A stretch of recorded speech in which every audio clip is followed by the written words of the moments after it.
Don't get nasty, my little friends. Your puppy is not going to hurt you one bit. Just relax and sleep. Sleep, sleep, sleep. And in the morning, you'll find yourselves in your new home. Eh, my pets?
Good morning, Doc. What you got there?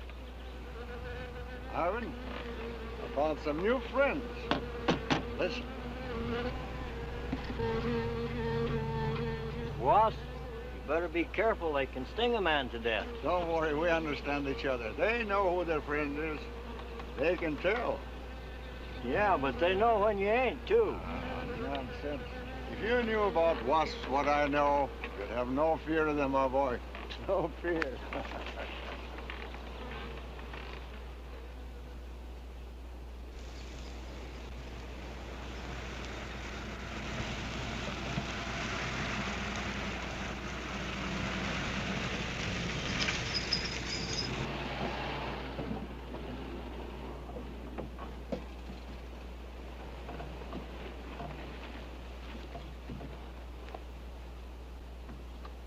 Hey, you! Give us a hand here.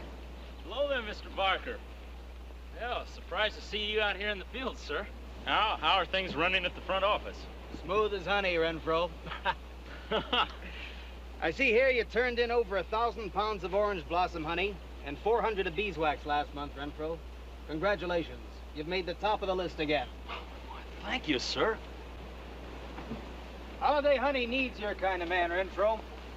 You stay with it, and I can see a bright future for you with the company. Well, I do try to do my best, Mr. Barker. I try to take my inspiration from the bees. Always busy, busy, busy. Yes. What about this fellow, Dr. Zinthrop? Zinthrop? Boy, there's a nut. Him and his bees. You know, it wouldn't surprise me someday to see him flapping his arms, taking off after some queen bee with the rest of the drones. Hmm? Well, he's paid to do research on royal jelly. Haven't had a progress report from him in a month. Well, he has a little workshop up there back of the orange grove. Keeps a few colonies. I suppose I better go up there and take a look.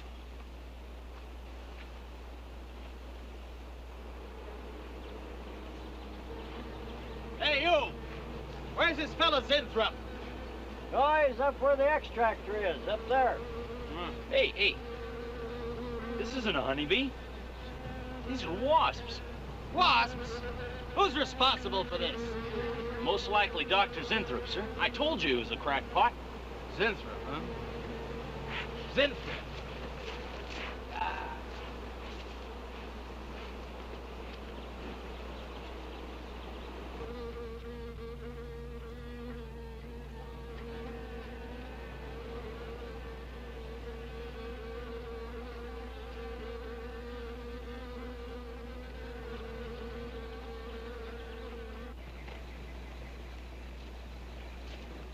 Zinthrop! Zinthrop!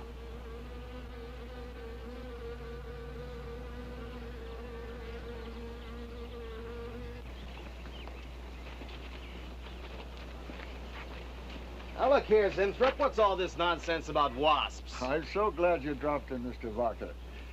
Mr. Barker, I'm on the verge of a great discovery. Discovery? What do you mean? Well, sir, I almost perfected a new method of extracting royal jelly from the queen wasp. According to my figures, you're better at extracting funds from the company. Now look here, Zinthrop, over $1,000 last month for miscellaneous. Yes, I know. But, Mr. Barker, let me just show you something. Just let me show you something. Already I've learned to slow the process of aging. Soon, I shall be able to reverse it entirely. What are you getting at, Zinthrop? Look, what do you see? See a big dog and a little dog. Let's say an old dog and a young dog. All right, so what? Well, they're exactly the same age. You see, the little one, Greta, has been given regular injections of my compound from the queen wasp. Just like I told you, Mr. Barker. Now look here, Zinthrop. I understand about science and progress and all that, but you were attained to extract queen bee royal jelly. Now, it's a health food, a cosmetic. It's not a miracle drug or an elixir of youth. That sort of thing is impossible. Oh, but Mr. Parker... Zinthrop, I'm sorry, Zinthrop, but I'm gonna have to let you go. You just don't seem to be one of the team. You understand. Good luck. I'm sure you'll fit in somewhere.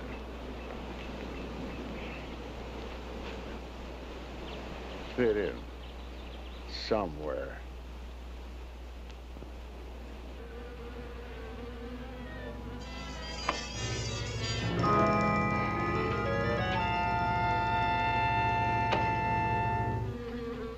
Oh, now, don't worry, my friend. We shall find a home somehow, somewhere. Oh, but you sound impatient. I know. It's your babies, huh? They're hungry and they must be fed. Now, how would you like a nice, juicy little caterpillar, huh? You'd like that, wouldn't you? There. Now, you must eat them. Be strong because, well, a lot of work to do together. Yes, sir. A lot of work.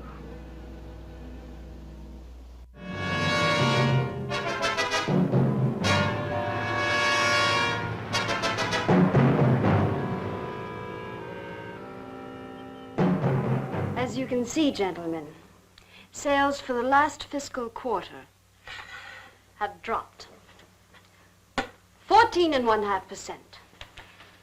There has not been a corresponding drop in our competitor sales.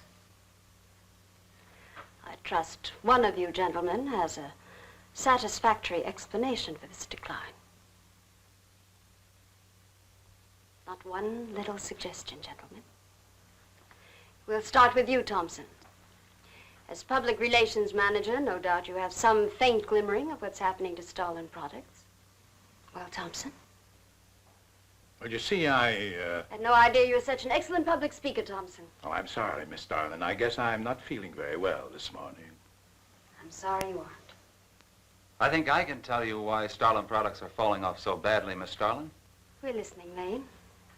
Where would you put the responsibility for this decline? On you, Miss Starlin. I imagine you have arguments to support that contention. We've all been looking at it for the past 20 minutes. The most convincing argument is right on that graph. May I show you? Thank you. Now, right here in April is when Starlin sales started falling off. Very clever of you, Lane. Would you mind waiting until I finish, Miss Starlin? That's enough, Lane. Relax, Willis. My apologies for the interruption. Go on. Thank you. Now, as I said, sales began to fall in April. But the reason for the fall was back here in February. Starlin products have always been thought of as something of a modern miracle in the cosmetics trade. A firm built to a multi-million-dollar-a-year business on the strength and appeal of one person, Janice Starlin. From the beginning, right through until February of this year, only one woman's face was used to advertise those products. Your face, Miss Starlin. The public have come to accept you as a symbol. Well, now, after 16 years, they see a different face. They don't trust it. They feel cheated. The simple fact is that Starlin Cosmetics should have Janice Starlin's picture advertising them. Well, that's about all I've got to say. And a darn good job of saying it, too. I agree. Lane makes a lot of sense on that score, Miss Starlin. I think I've had enough flattery for one morning, gentlemen. It was a very convincing argument, Lane. There's a Mr. Zinthrop to see Miss There's Starlin. only one small factor you've overlooked. Not even Janice Starlin can remain a glamour girl forever. Miss Starlin, Yes, Mary. there's a Mr. Zinthrop in reception. He says he has an appointment. Thank you. Well, this has been a very informative get-together. That'll be all for now.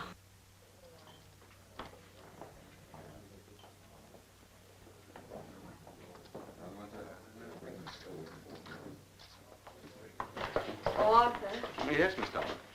I'd like to see you in my office, please. Sure, Miss Starlin. Take it easy, hotshot.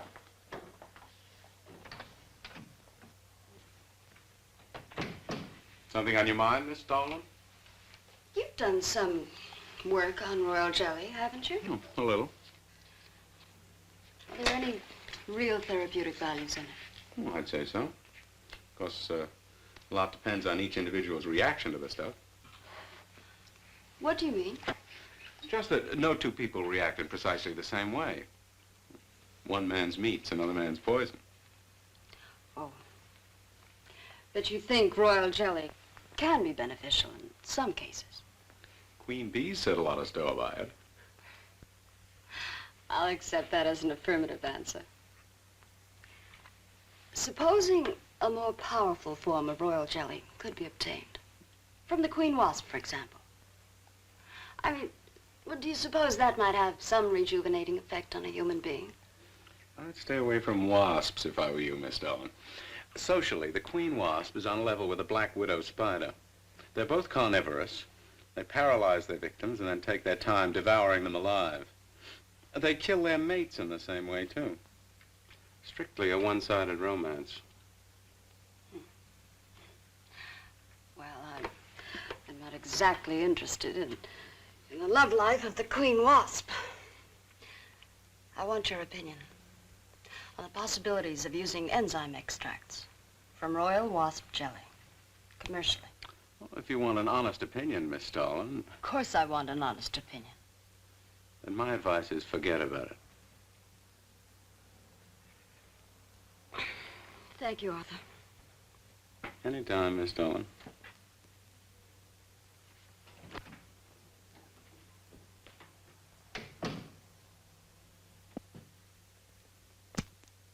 Have Mr. Zinthrop come in. Yes, Miss Starlin.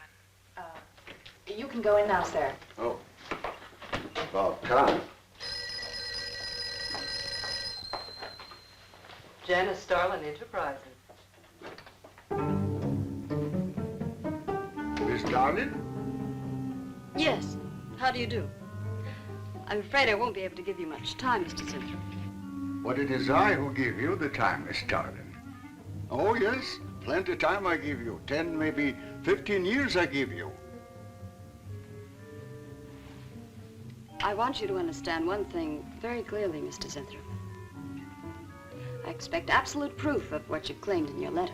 Tangible proof, not words. Such proof you shall get, madame, and more. But I think I better show you in the laboratory, yes? All right. Come.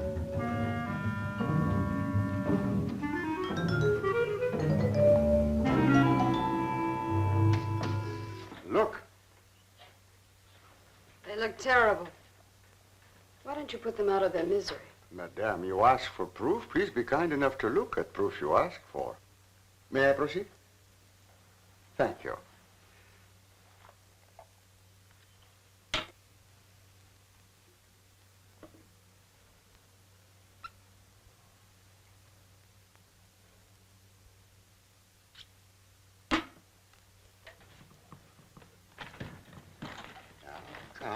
Come, little.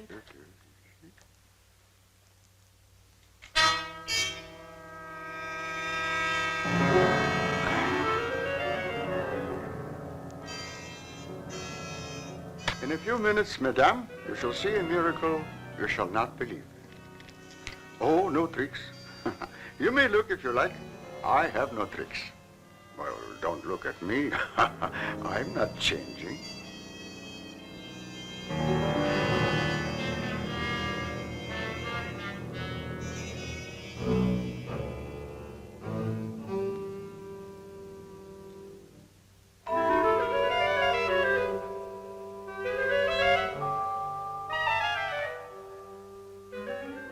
Don't believe it. It's not possible. I see you do not believe one animal, so I bring two. I show you again, yes? Yes, I must be sure. Yes, madam.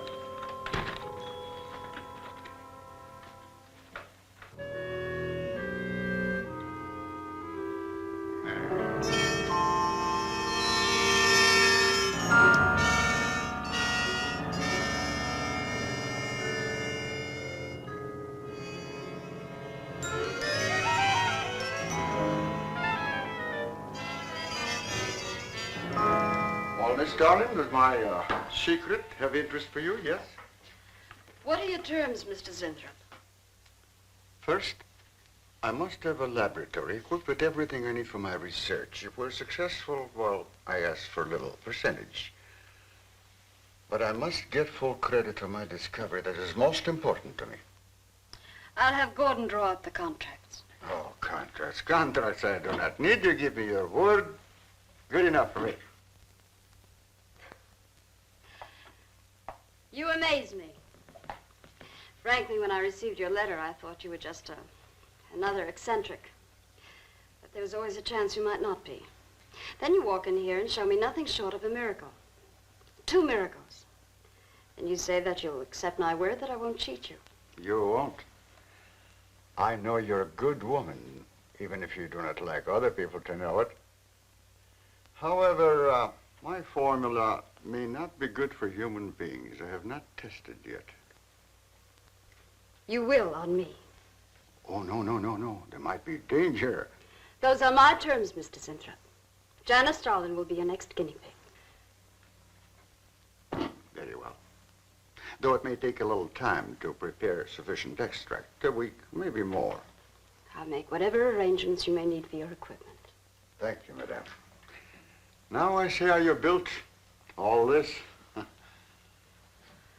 very close to losing it, Mr. Zinthrop. Maybe working together we can save Janice Starlin Enterprises. Maybe even make it bigger than ever before. Yes. Oh, yes. I'm sure the next 3 months we'll see a rise in Starlin sales that will surpass anything we've dared imagine. Mr. Zinthrop is working on the final stages of a development that will revolutionize the cosmetic industry. He's to have a free hand in his experiments and will be answerable to no one but myself.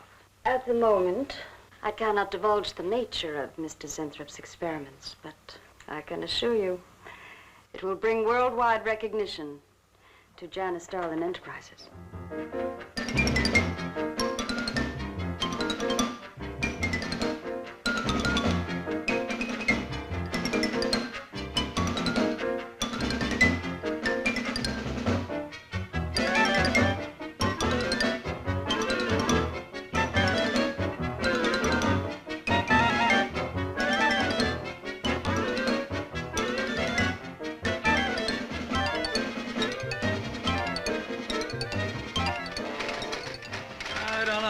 Winthrop must be the granddaddy of all confidence men to take in a gal like Starlin.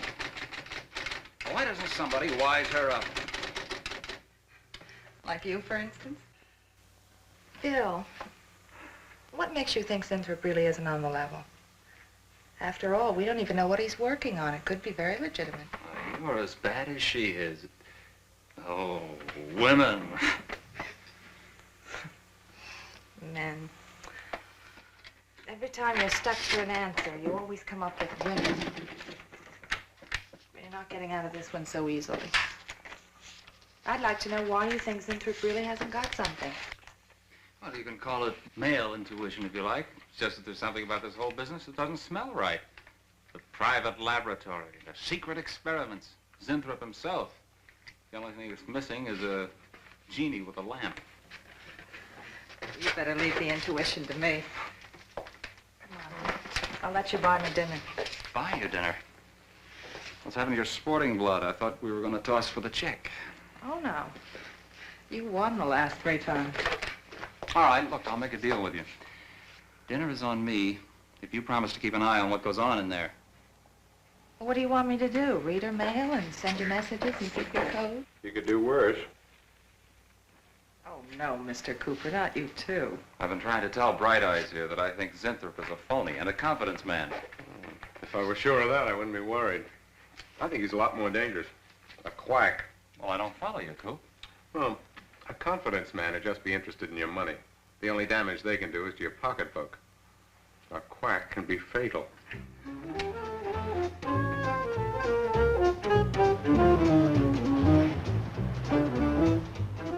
So I says to him, I says, listen, Irving, I'm getting sick of this TV every night. I mean, you know, we can do the same thing in a nightclub. Well, almost. Good morning. Janice Starlin Enterprises. I got 2 words for you. Drop dead. Twice. Irving? Calls me to tell me Dr. Cyclops is on Channel 9 tonight. What crust? You've seen it twice already. Good morning.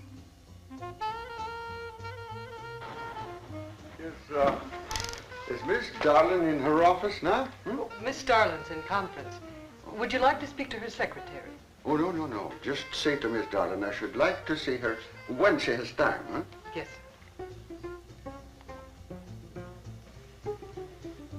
Was there something else, Mr. Zinthrop? No. Goodbye. Goodbye. Goodbye.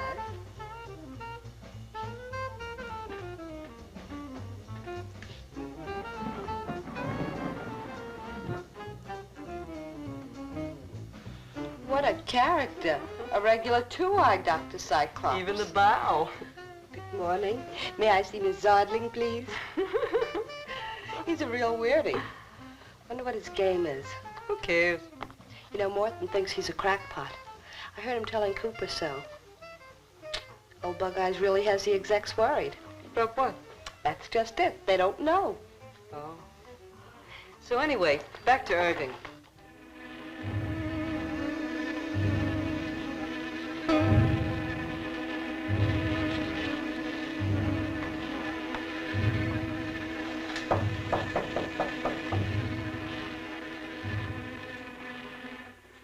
Good morning, Miss Darling. Good morning. Good morning. I couldn't get away any sooner. Is it important? Miss Darlin, do you remember the big cat I showed you last week? No? What about it? Well, I want you to look at him. Come.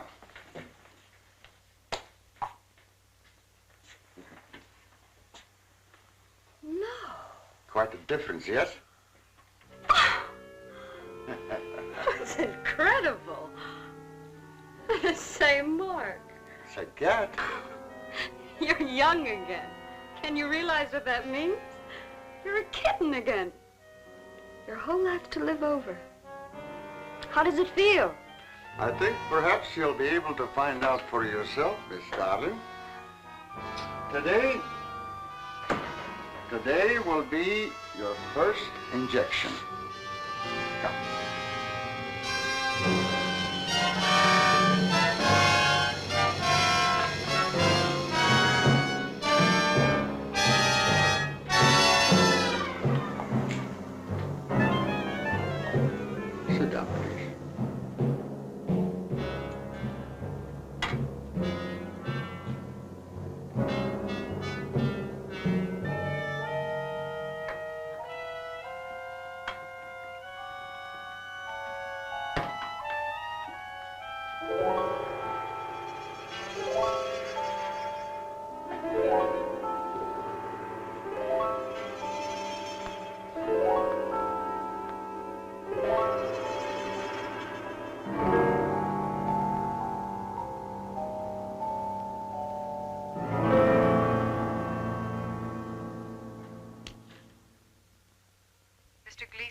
counting on line 3. What is it, Gleason? I sent you a memo. Mr. Zinthrop has carte blanche to order anything he requires. It is no concern of yours, Gleason. Make out a check for the full amount.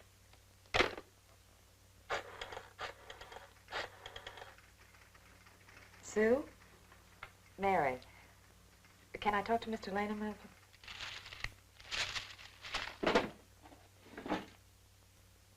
Bill? Hey, listen. Gleason just got a bill for $2,300. Zinthrop. Enzyme extracts.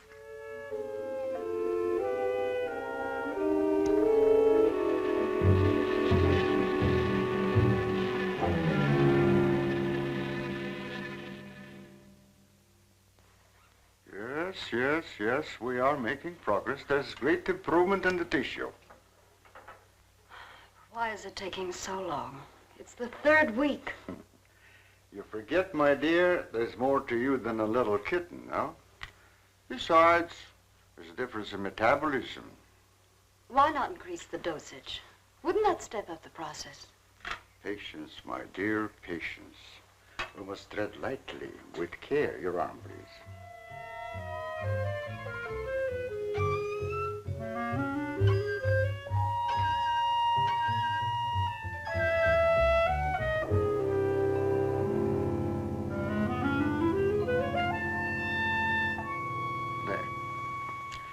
You know, I've been experimenting with a concentrated solution of the enzymes.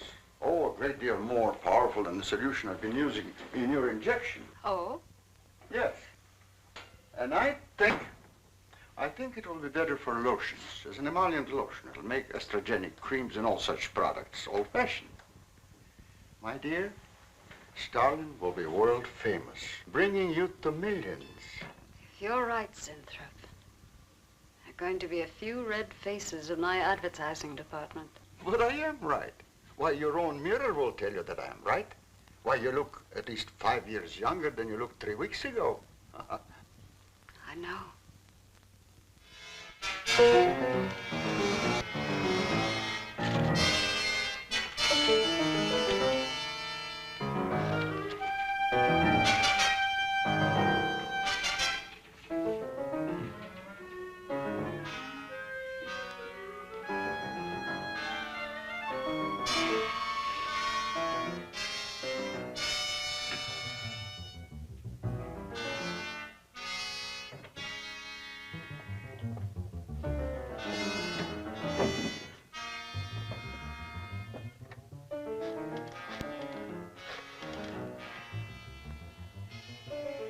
Will you let me talk to Bill a minute, Sue?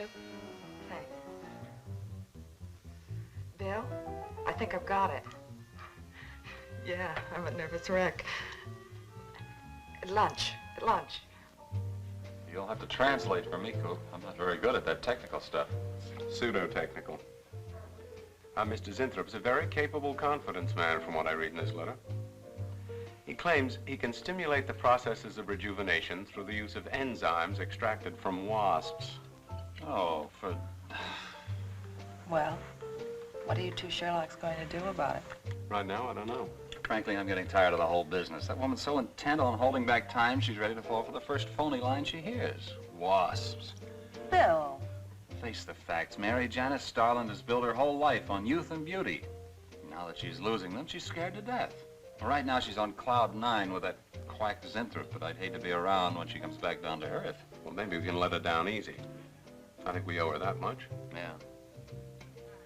Well, what are we going to do? We can't just let Zinthrop build up her hopes and then knock the props out from under her. How can he do such a terrible thing? Poor Jan. There must be something we can do before it's too late.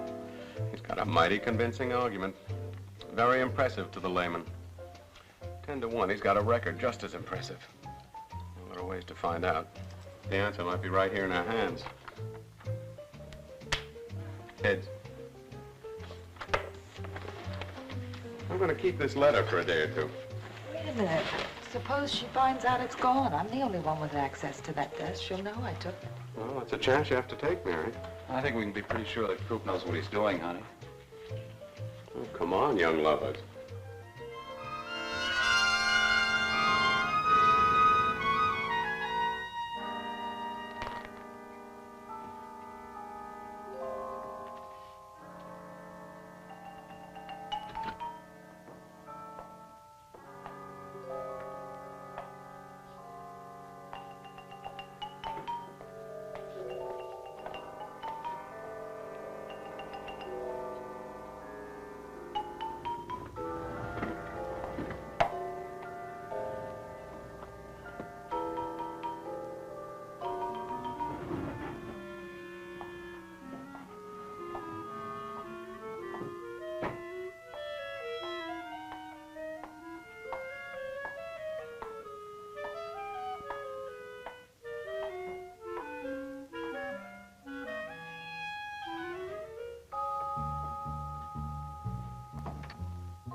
What is it, Maureen? It is you, Miss Darling. Of course it's me. Who did you think it was? Well, you look so different. Finish your nails. Maureen. Hmm? I think your phone is ringing. Oh, yes, Miss Darling. Good morning. Janice Darlin Enterprises. Gentlemen, Janice Darlin Enterprises is about to start on the most widespread publicity campaign in the history of the cosmetic industry. Our slogan will be, Return to Youth with Janice Darlin. When Mr. Sinthrop arrives, there will be a press interview, and all questions regarding the rejuvenation process will be referred to him. That'll be all for now, gentlemen. It's amazing. Why, it's wonderful. You look marvelous. I said that will be all for now, gentlemen. Good morning.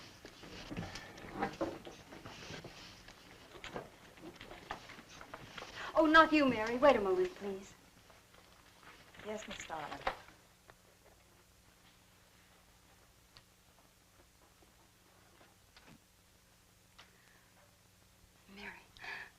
Isn't it wonderful? It's a miracle. A wonderful, incredible miracle. We were so worried about you. We really thought you were in danger.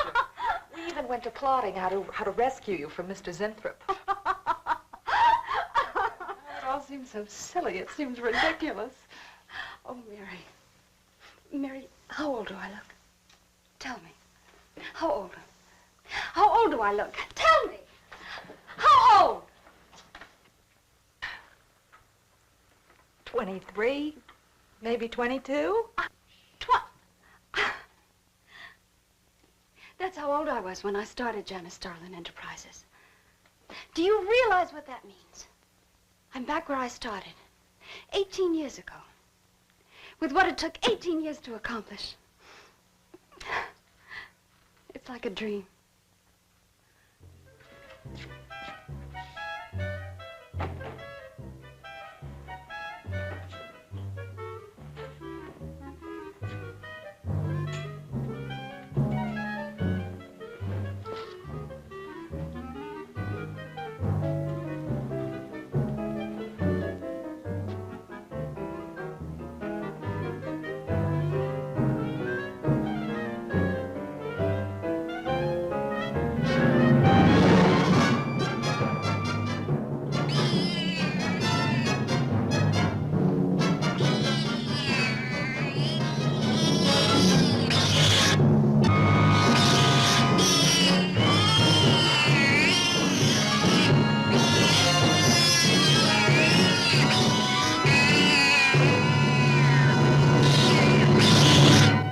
Years ago, a bunch of quacks were treating people with monkey glands.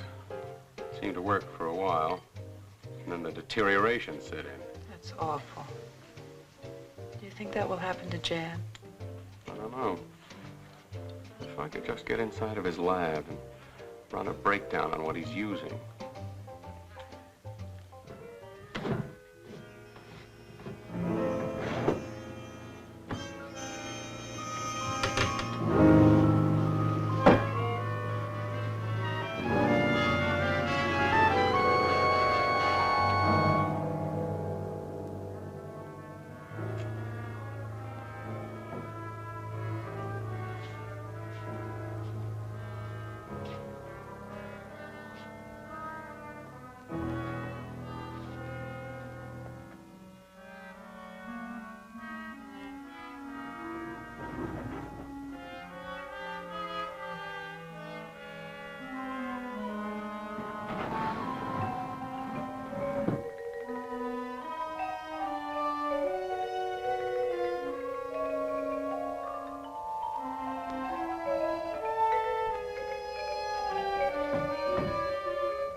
Mr. Zinthrop!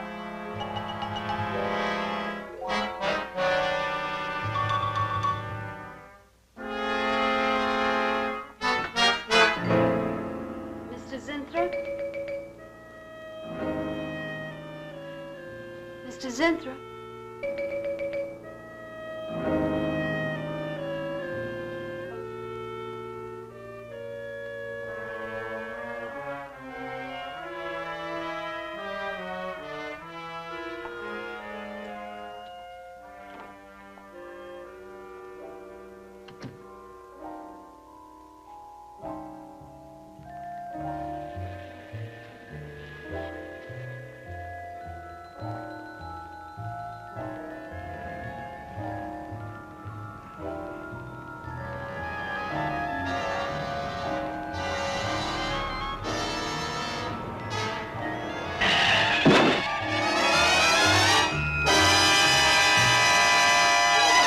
want you to find him, Mr. Hellman. I don't care what it costs. We'll find him, all right. Sooner or later, we find them all. Time is vital, Mr. Hellman. Every hour he's gone, it means more than you can possibly imagine. Well, you haven't given me very much to go on. No home address, no former employer, no phone. This is just like starting from scratch. Mr. Zinthrop wasn't a conventional employee. He didn't go through regular personnel. Uh-huh. You say he came here about a month ago. Well, how did he come here, Miss Starlin? He just didn't walk in off the street, did he? The letter. Right here in my drawer. Maybe, one of the other drawers. So that's what she meant. What who meant? Miss Starlin. The letter's been taken, and you think you know who took it, is that right? My secretary, Miss Dennison. You got her address handy? Her phone number. It might be better if I busted in on her cold. This way she'll have a chance to prepare a story. I know what I'm doing. All right. Mary? Janice Starlin. But before I went to lunch, I made a duplicate copy of Mr. Zinthrop's letter. I was going to take that one to Bill and Mr. Cooper at first, but then I thought that the original would be better. Have you got the copy? Yes, it's in my desk. Get that copy, Miss Dennison. 946 West 73rd Street, Manhattan. Yeah, that's right. Get right on it, Jerry, and check back with me as soon as you can.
Yeah. Oh. You're sure he's our boy? Uh-huh. Is he? Central emergency. Mm-hmm. Right.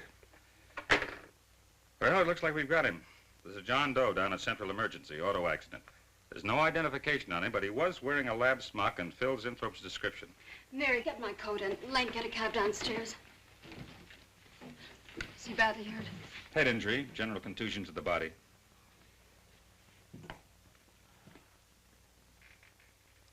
He's had a severe injury and there's definite brain damage. Just how much, we can't tell as yet. How long before you'll know? It's hard to say, Miss Starlin.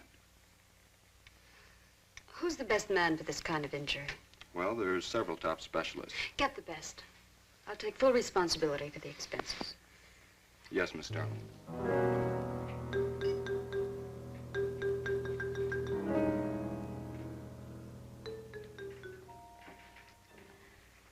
I don't know, Arthur.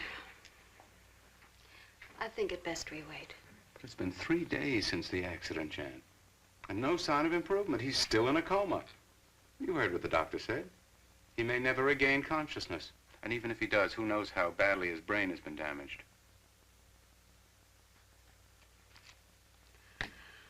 Well, I'll give it another 48 hours. If he doesn't regain consciousness by then, well, you can take over the laboratory, Arthur. Jan, It's my decision.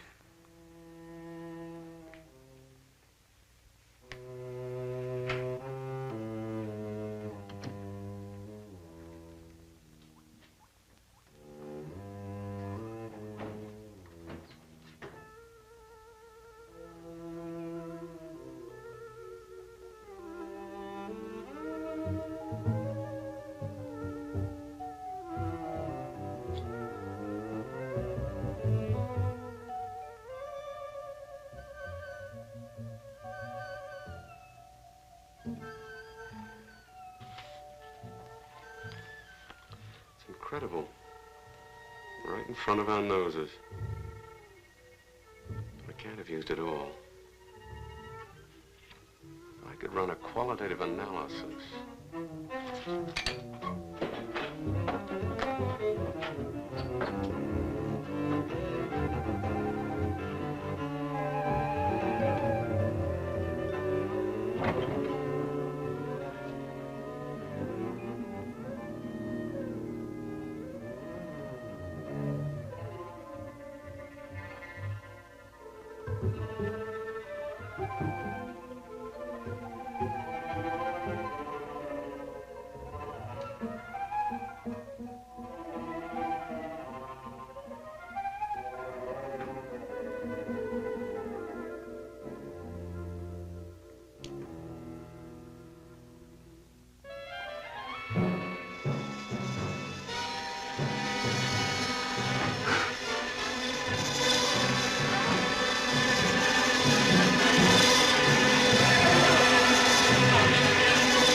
Thing always goes on a fritz right in the middle of a good program.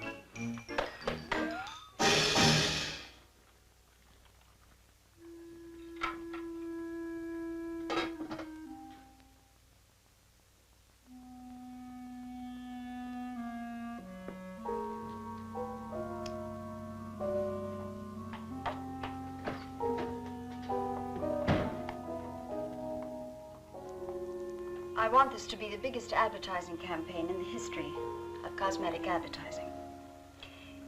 Every newspaper and magazine in the country will be flooded with our new slogan, Return to Youth with Janice Darling. Excuse me, Miss Darling. What is it, Thompson? Well, I think we should be a little conservative, Miss Darling. Cosmetics are one thing, medications another. We're liable to run into trouble. Yes. All advertising copy will be cleared through your office. Well, it's a touchy business, you know. Max is right, Miss Darling. You don't have to second the motion, May.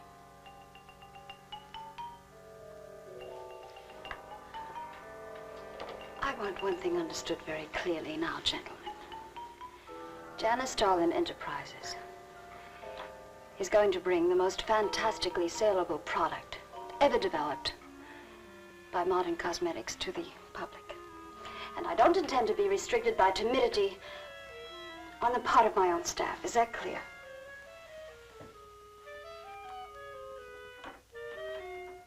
Are you all right, Miss Darling? It's just a little headache, Mary. I'm fine.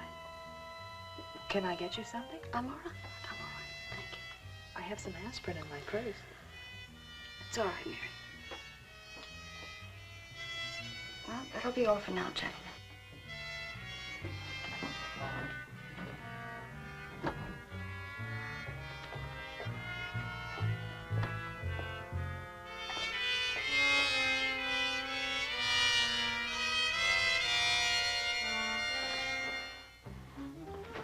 Hi. Hi, sweetie. Gee, I sure hope they give the girls working at Starland first crack at that new stuff. Imagine being 18 again. I guess if it can take 15 years off Starland, it can take 10 off you. What do you mean, 10? Face it, honey. This is Maureen you're talking to. Yeah? Well, if I were you, I'd take a double dose. Then maybe Irving wouldn't watch television so much. So who says he looks at it? I can't imagine what else he does. 3 guesses. Say, did Cooper come in yet? Mm-mm.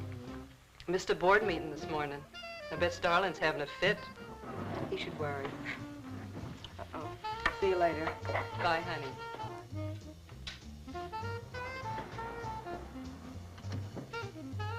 Hi, pretty puss. You know where, Miss Starland's office is? Sweet number 1. La-dee-da, the Duchess of Flatbush herself. How'd you like to have this phone wrapped around your ear, wise guy? It's more like it, sister.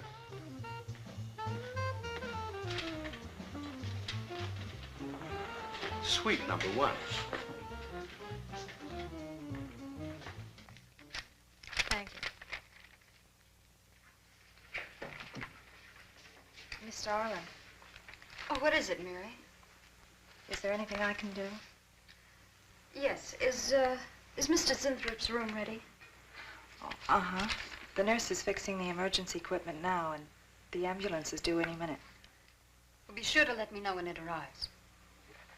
Oh, Mary, please, before you go, could you see if you could work that thing? Oh, sure. I've seen lots of these.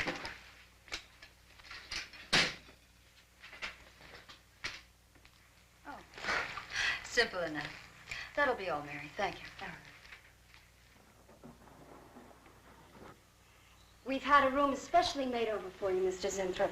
And Miss Warren has a room adjoining yours, so there'll be someone near you at all times. Thank you. Thank you. When you're feeling better, Mr. Zinthrop, there are a few things I'd like to discuss with you. Good, good.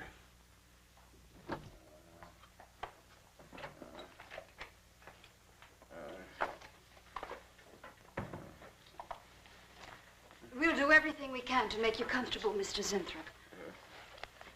I'm going to spend the nights here in my office. So if anything develops, I'll be on hand. Thank you. Thank you. Miss Starland. Only there's something. I must tell you something important. But I cannot remember. I'm sure it can wait. Right now, the main thing is to get you back to health. Take good care of him, Miss Warren. Yes, Miss Starland. Sure is funny about old Coop. You miss his one day of work and you're ready to call missing persons. Well, he's a pretty conscientious guy, honey. If he felt sick or something, he'd have called in. Relax. We'll probably be in bright and chipper in the morning. Oh, am I interrupting something? Oh, we were just having a little coffee clutch, Miss Starland. We were talking about Mr. Cooper. What about Mr. Cooper? Well, about his missing the meeting this morning. Nobody's been able to reach him all day. Oh, I wouldn't worry about that. Mr. Cooper's been here a long time. Probably feels he's entitled to take a day for himself now and then. That's what I've been trying to tell Mr. Lane. Oh, by the way, Miss Starland, how is Mr. Zinthrop? Oh, fine. In a few days, we'll start the layouts for the campaign. Oh, I'm ready when you are, boss. Look those over. Hey, Bill. Huh? Don't go getting any ideas about the boss. Well, me? Don't be silly. I just wanted to know that I'm an eager member of the team. Still, she is looking a lot younger these days, isn't she? You think Zinthrop would give you any of those treatments? You know, break the watch or something?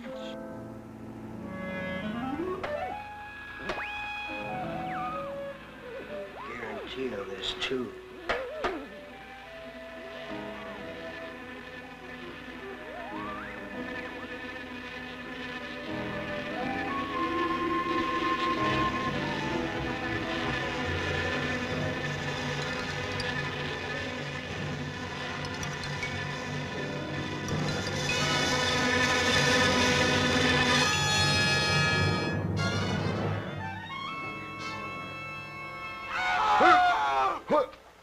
What's that? What? Here, lie back now. You just had a bad dream. Lie down now. Go to sleep. Such horrible sound. Like a nightmare. Just a bad dream. Lie down. Just a dream.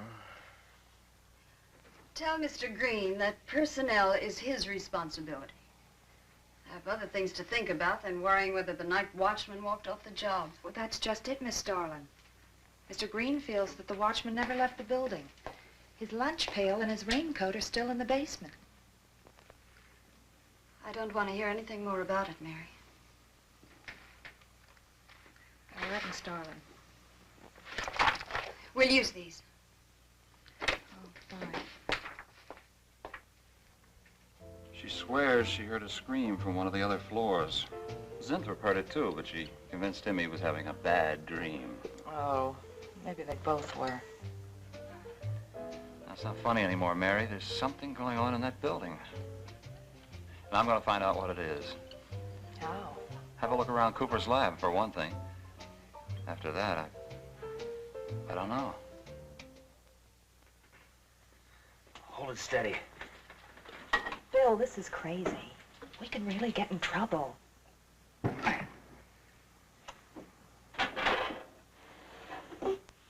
I won't tire him, Miss Warren, but it is important.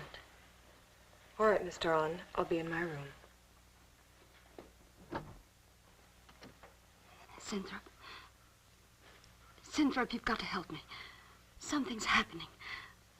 Something's happening to me. I can't control it. There is something I must remember, but I can't. Try to think.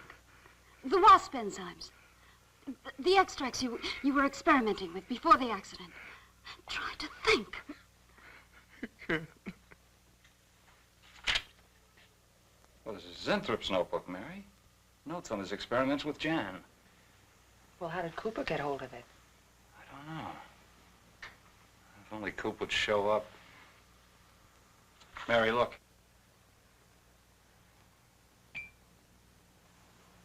It's Mr. Cooper's pipe. Well, don't you get it? He'd sooner go out without his pants than leave that pipe behind. He's still somewhere in the building. I bet a year's salary on it. If he is, He's dead. And the night watchman. There's only enough left for one more injection. One more. You've got to make more, Zinthrop. Help me, Zinthrop. Please, my head, oh, my head. Zinthrop, help me! Oh, what? Help me!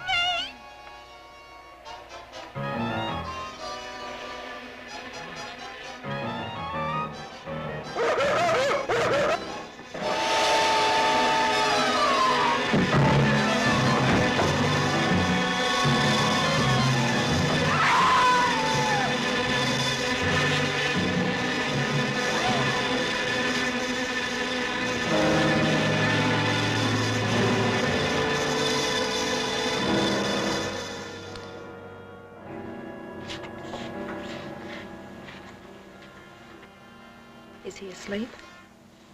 I don't know.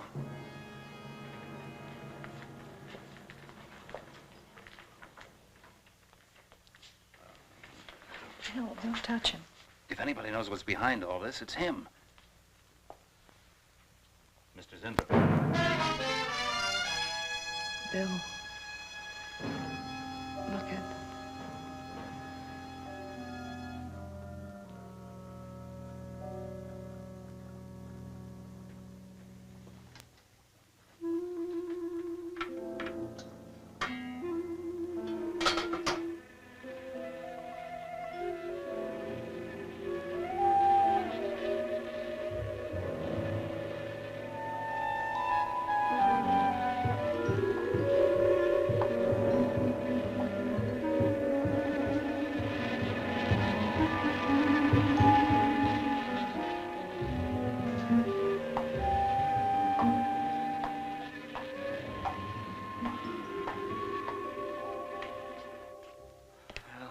coat, purse, and everything else are still in there. She wouldn't go out without her purse. Bill, let's get out of here. I don't like it. The cat. The cat. You must warn her. Mr. Zinthrop. Who are you? Well, there's nothing to be alarmed about, Mr. Zinthrop. I'm Bill Lane, and this is Miss Dennison, Miss Starlin's secretary. Miss Starlin. The cat. What about a cat? Must warn her. Injections. Must not take any more injections. Is Miss Darlin in danger? Terrible danger. I must... Take it easy, Mr. Zinthrop. You're still pretty weak. Mary, see if you can get Jan on the phone. All right. All right.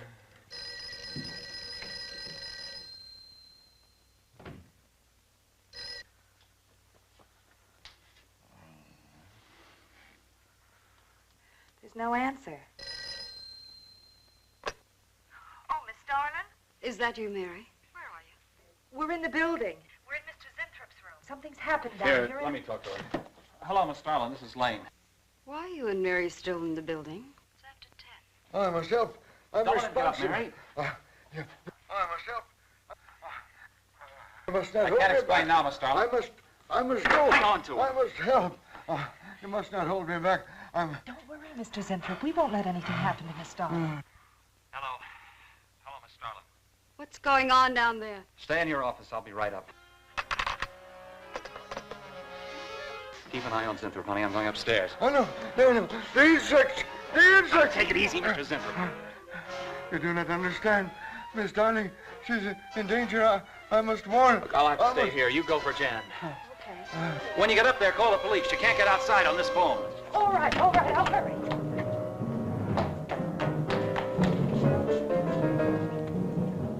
Not the police. No, not the police.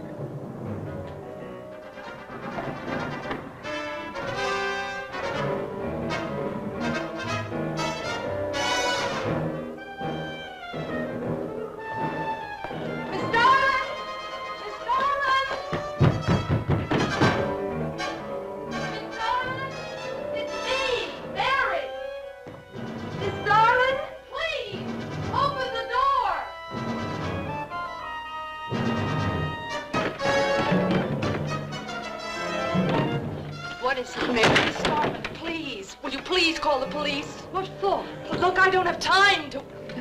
Mary! I'm sorry I had to do that. There's no time for hysteria. Now, what is this? The enzymes, they've gone crazy. Sure, Mr. Zinthrop. Now, you just relax and take it easy. Everything will be all right. We'll take care of those, whatever You do not call them. understand. You do not understand that girl. You shouldn't have sent her upstairs. She's in danger. You must stop her before it is too late. Okay, as soon as the cops get here, we'll take the... Oh, you fool, you fool. Miss Darling will kill her and tear her body to shreds. Miss Starlin, kill Mary? Miss Darling is not a human being any longer. The enzymes have changed her. She will destroy the girl as a female wasp would destroy her enemies, and then devour the remains. Then Bill found Mr. Zinthrop's notebook in Cooper's desk. No, there's no mistake. We've got to call the police now. Now, Mary, you're just getting a little excited. Now, who could possibly want to hurt Mr. Coop? I don't know. It's not only Mr. Cooper. What about...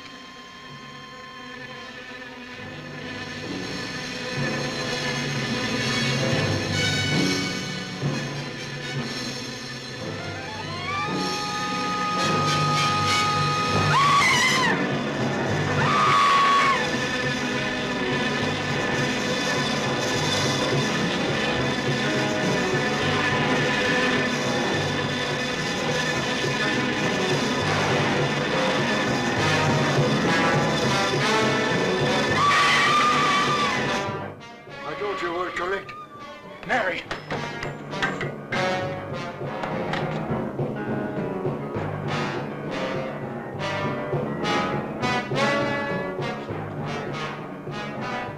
Hey! Wait! I go with you. I can't wait. I'm going to take the stairs. Oh, look!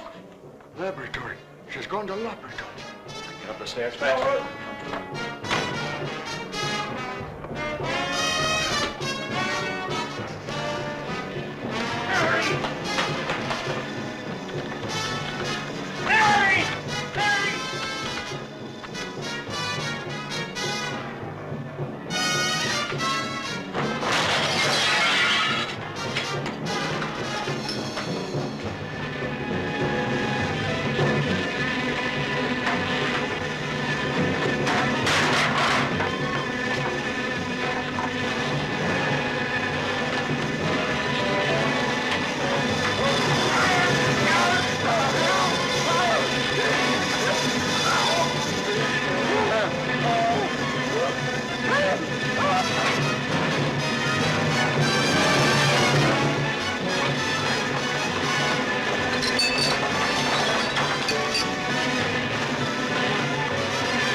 great.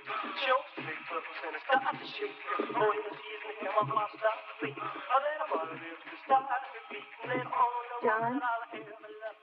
Let's go to bed. I want to take the boat out alone. I'll be up later. No, I'll go with you. Shows big bubbles and my knees get weak. Tell me that she loves me too. I'm a rover every day, every day. But then on the one that I'll ever love. She's the one that I'm thinking of.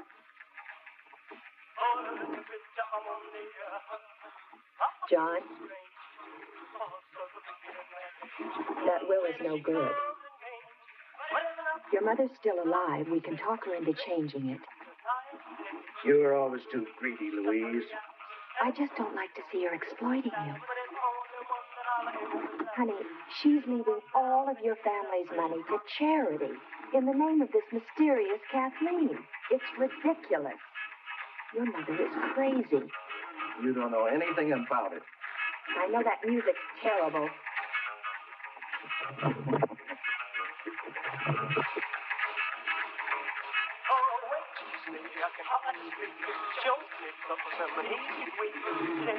John, you're rowing too hard. Let me row.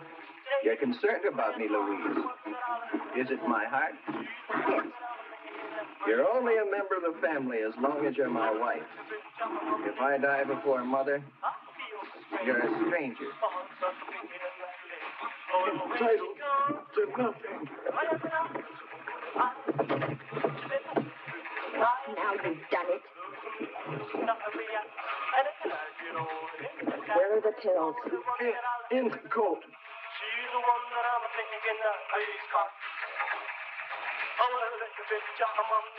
It's empty, you idiot. Well, when she comes and pains, whatever I can say,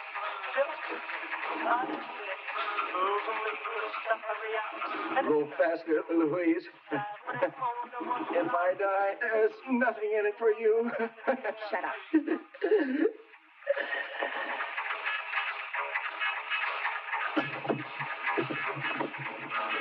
John? John!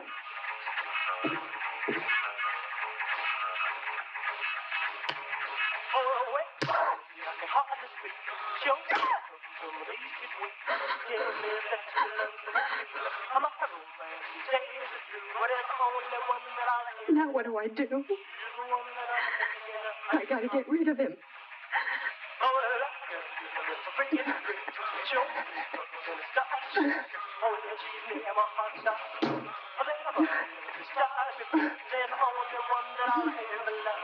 She's the one that I'm thinking of.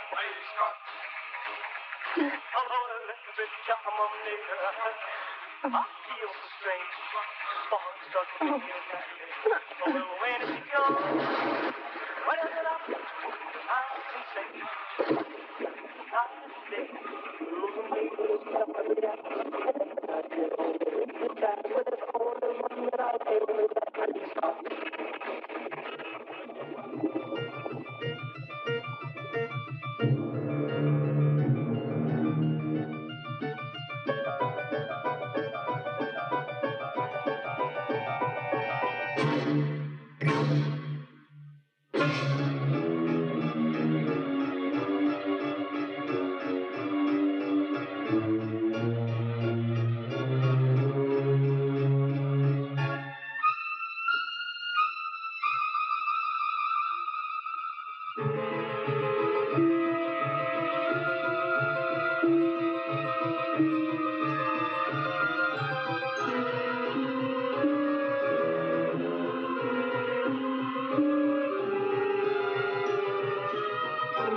to New York on business or something.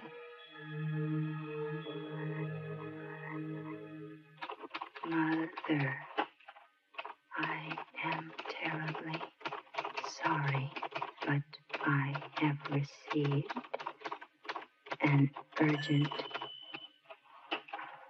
wire from New York. Since I must leave tonight, I will be forced to miss Kathleen's memorial ceremony. But you all know my thoughts will be with her in loving memory.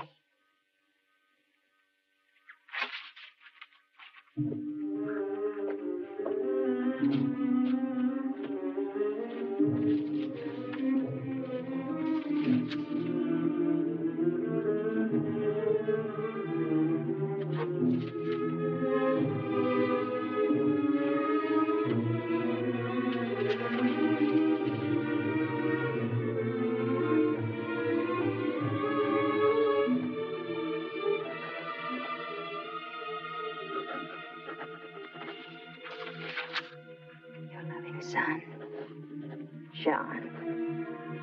I'll pack the things he would have taken. A suit, some shirts. Finally rid of him. I know I can handle his mother without him around. She's half crazy anyway. I can get rid of her, one way or the other. I'd better watch out for his brothers, though. Especially the older one, Richard.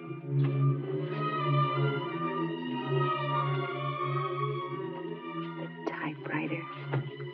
He wouldn't forget that. He'd have to write letters on the plane.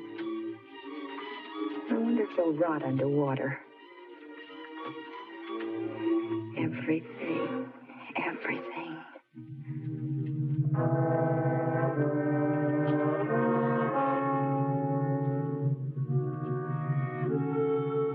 I'll make her change that ridiculous will.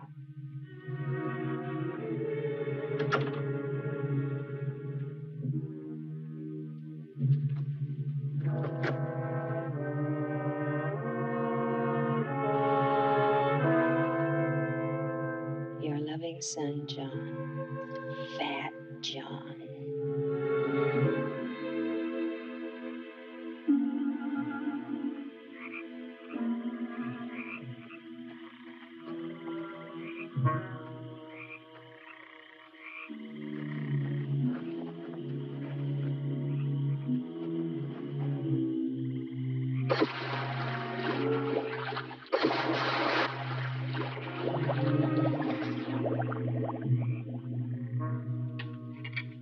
I hope everything works out with John's business. I'm sure everything will be fine. Your brother's always had a way of solving his own problems. I'm sorry we're in your way. What do you think of Ireland and Castle Halloran? Ireland's fine. Castle Halloran is a bit perplexing.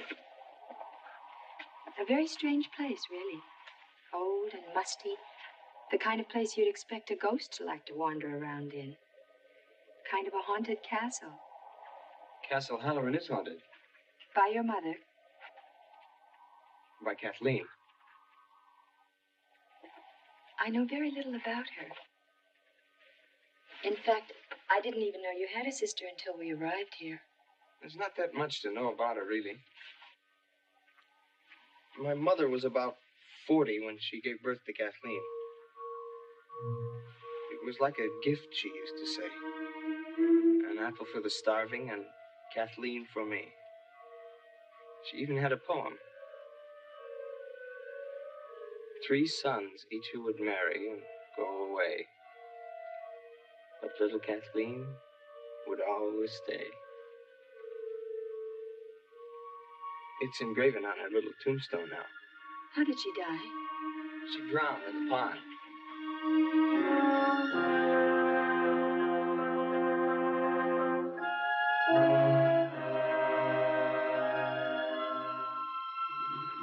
Passengers arriving from London and Cork.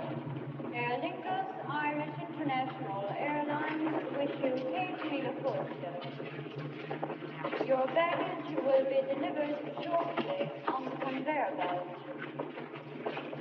Passengers traveling onwards by air today should check at the passenger service desk. Excuse me, miss. Are you Kane? Yes, hello. Oh, I'm Billy, Richard's brother. I came to get you. Oh, hi. I'm so happy to meet you. Nice to meet you. Oh, Richard's sorry he couldn't come to get you, but he's up to his elbows in statues, so I said I wouldn't mind picking you up. Thanks. That's awfully nice of you, Billy. Aer Lingus Irish International Airlines wish you Cape Vila. Your baggage will be delivered shortly on the conveyor belt. My oldest brother, John, had to leave early this morning, but his wife, Louise, is still here. She's from America, so you won't get homesick. That's my bag. Oh.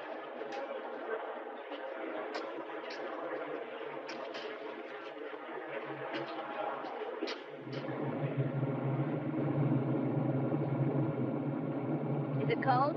Freezing. But all old castles are like that. To tell you the truth, Castle Halloran gives me nightmares.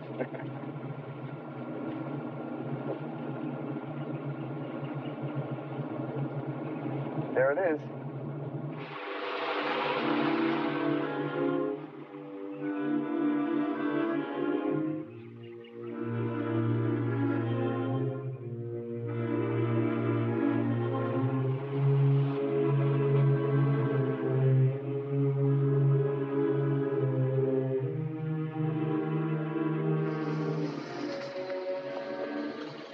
Unbelievable.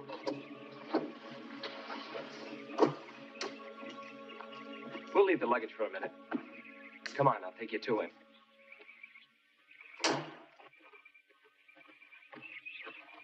This is where he works.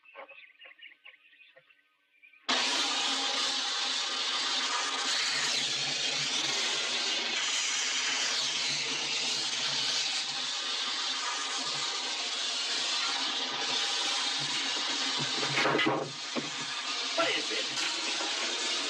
I'm sorry, Richard. Kane.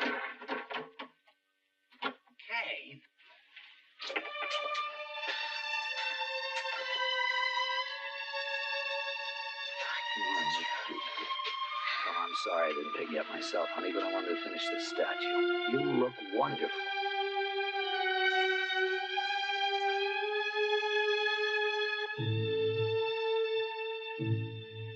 Well, I find a statue reminds me of death.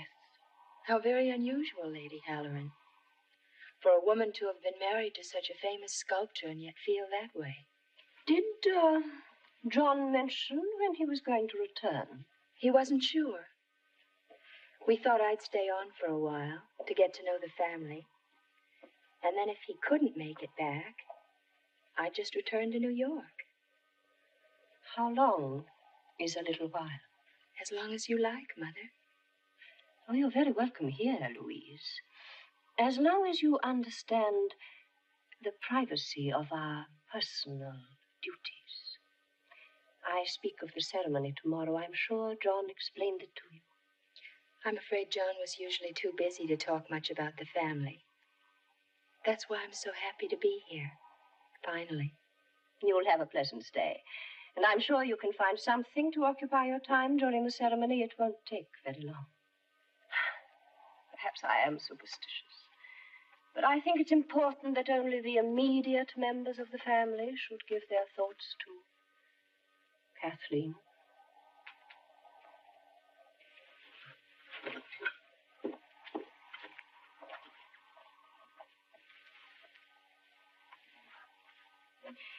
Excuse me.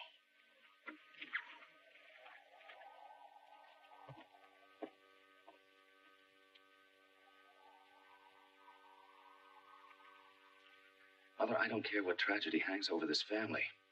I want to get married. I'm engaged to be married. I'm going to get married. Moreover, I'm going to marry Kane.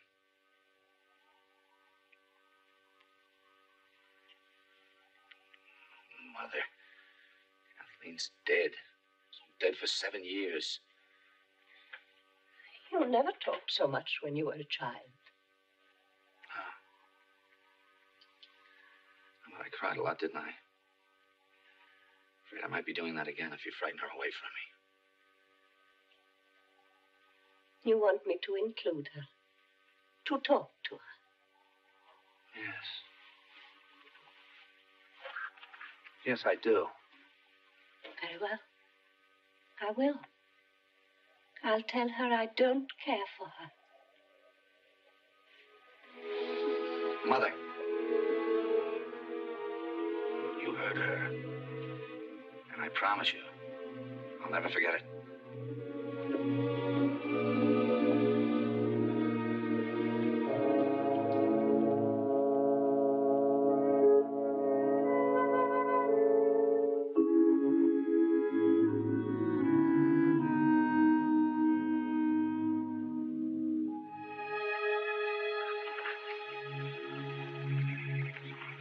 But you said you didn't ride very much. I don't. I'm just showing off because I finally got you to myself. Good morning. Oh, good morning, Louise. It's nice to see you're enjoying yourself for a change. The mood around this place isn't good for her. She may be right. Especially an American girl. You can tell she's been raised on promises. What are you going to do about that? What are you going to do about that? I don't understand. I saw you squirming when Mother read the will. You gave John enough dirty looks to give him a heart attack. Don't joke about that. You know he has a bad heart. But I know you didn't mean anything by it. You know, I think you ought to spend more time with your wife-to-be. You're an intelligent woman, Louise. You notice things, size people up. You know when they're happy, you know when something's bothering them. I want you to do me a little favor. Of course. Keep that microscope you've got built into your eye off of me. I'll see you.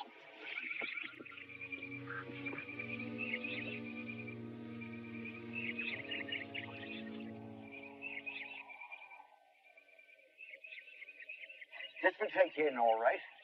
Oh, there's plenty of view from up there.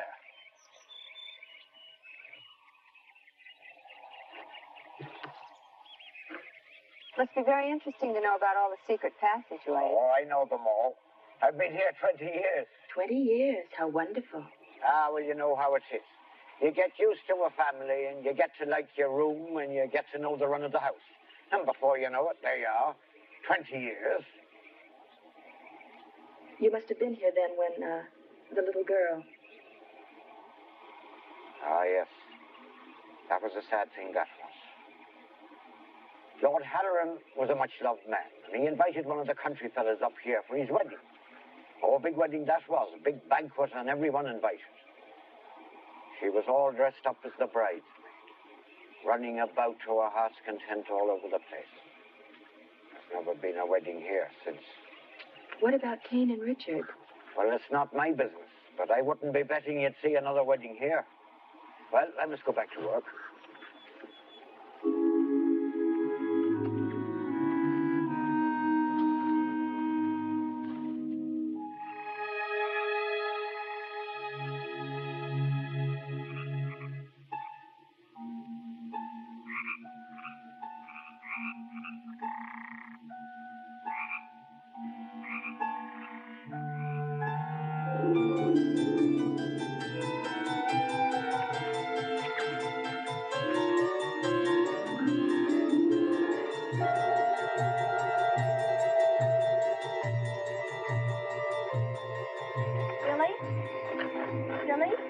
Billy, are you all right? Oh, hello, Kane. Oh, sure. I'm fine. I was just remembering about Kathleen. Kathleen. Oh, yes, little girl. Richard told me all about her. We used to play together right here. Sometimes I think I can still hear her laughing, just like then. Is this the pond where... Yes. She was missing all night. Mother was frantic, almost uncontrollable. Next morning, we found Kathleen floating in the water right over there. I'm sorry, Billy. No, Kane, I'm sorry. I'm not always so morbid. Just the funeral ceremony is today. It's a very beautiful pond. You know, this is all just exactly like I imagined Ireland would be. It rained the day of the funeral. We stood around her grave under black umbrellas. And then we threw flowers under her little headstone. Mother looked at the flowers, and then she collapsed. Every year it's been the same. The umbrellas, flowers, and Mother's collapse. But that was years ago. Why do you keep having the same ceremony over and over again? There's some things you don't understand. Not yet. Mother's probably waiting. Is Richard ready for the ceremony? I don't know. I think he's in his studio. He said he had a sudden inspiration. Something about wanting to finish a statue before... All right, Simon. I've seen you. Come out of there now. I give up. It cost me fair and square, Master Billy. I give myself up. So, it's poaching again, are you, Simon? Well, let me tell you, you just about scared the wits out of poor Miss Kane here. Shame on you, Simon. Shame on you. 'Twas only old Bushy Tail I'm after. Me soul rat. I swear by the shade of Finn McCool, Master Billy, I'm not poaching your legal game. No, 'tis only that no-good rabbit-stealing fox what brings me here. Please, Master Billy, for the memory of your late great father, God rest his soul, don't turn me over to the bulls. Of course not, Simon. But don't let me catch you running around through the brush again like this. Now, off with you. Oh, God bless you, my boy. 'Tis a true sign of the late great lord at his estate, you are. Forgive me, miss. The last thing in the world old Simon would want to do is to frighten a fresh young beauty like yourself. Bye, Simon. Old Simon likes to think of himself as the last of the great Irish poachers. Isn't that dangerous, running around with a gun like that? I don't think it's been fired for 30 years. I'm not even sure it's loaded. Well, and how does he catch anything, or does he? Well, he sets out snares for rabbits. When he finds them empty, he blames it on old Bushy Tail. Old Bushy Tail's a fox. Or at least Simon thinks so.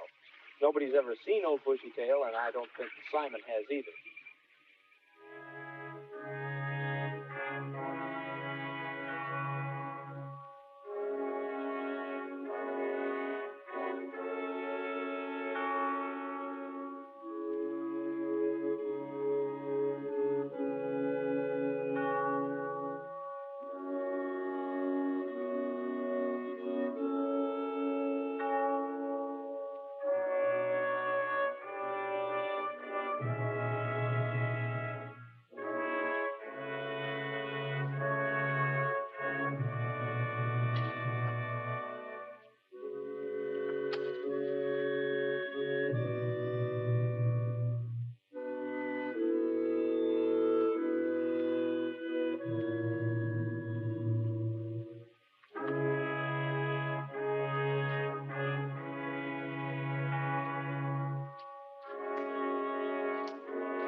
Please, let me help.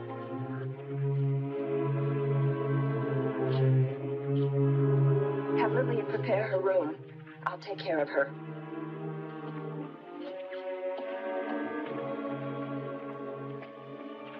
What happened?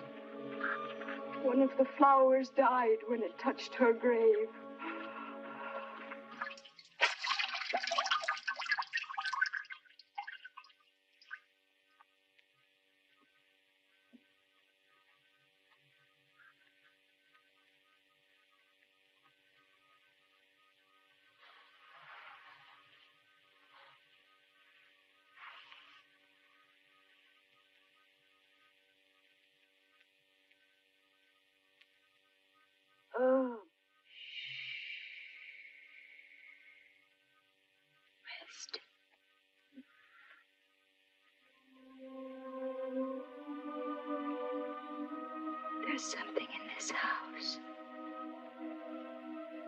music in the hallways. Like a child's music. Asking me something. But more like begging me. Begging for what? Begging for her mother to listen to her.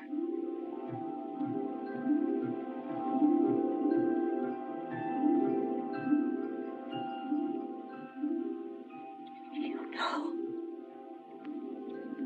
I heard her. She asks for you. Oh, tiny thing. She wants you to listen to her.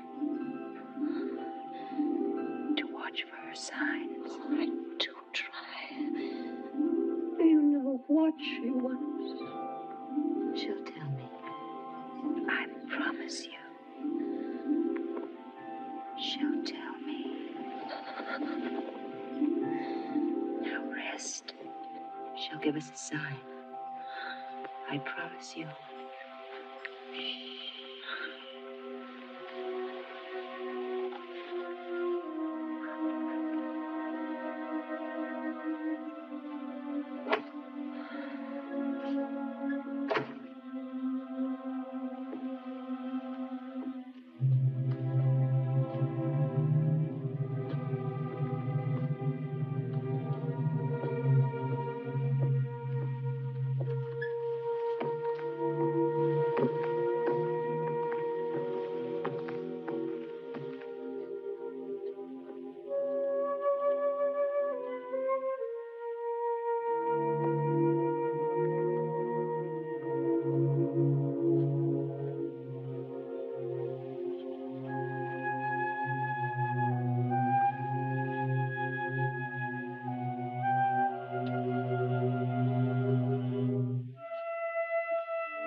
Are you lost? No, are you? I think you'll find that you're in quite the wrong part of Castle Halloran to find your room. Good night, Louise. Good night.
Consider your mind as a bird in your hand. When it's relaxed, it lies quiet and easy. But when it's tense and frightened, it strains to leave you.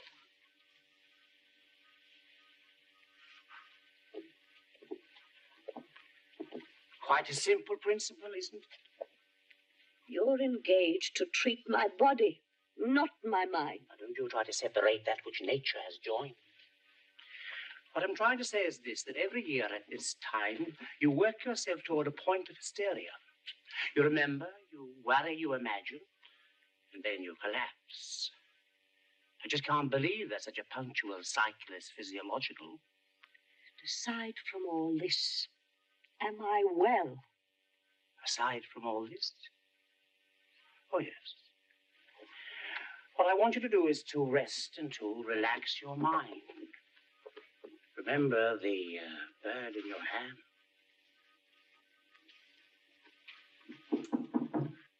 Come in.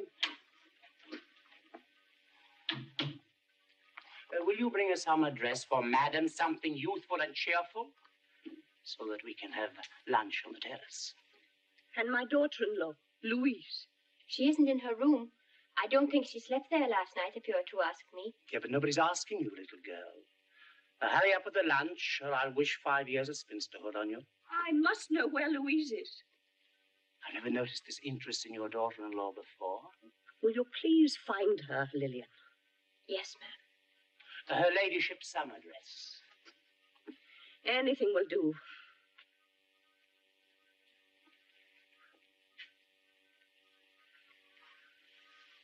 Tell her I must see her. Do you understand?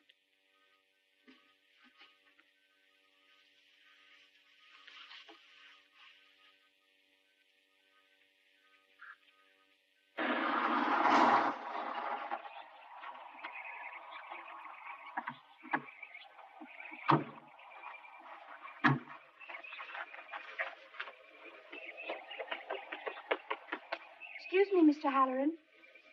Your mistress sent me to find your sister-in-law, Louise. Have you seen her, sir? I'm sorry, Lillian. We left pretty early this morning. She's not in her room? No, sir. Her room wasn't even slept in. Try asking my brother. Yes, sir. Luncheon is served on the terrace. Thank you.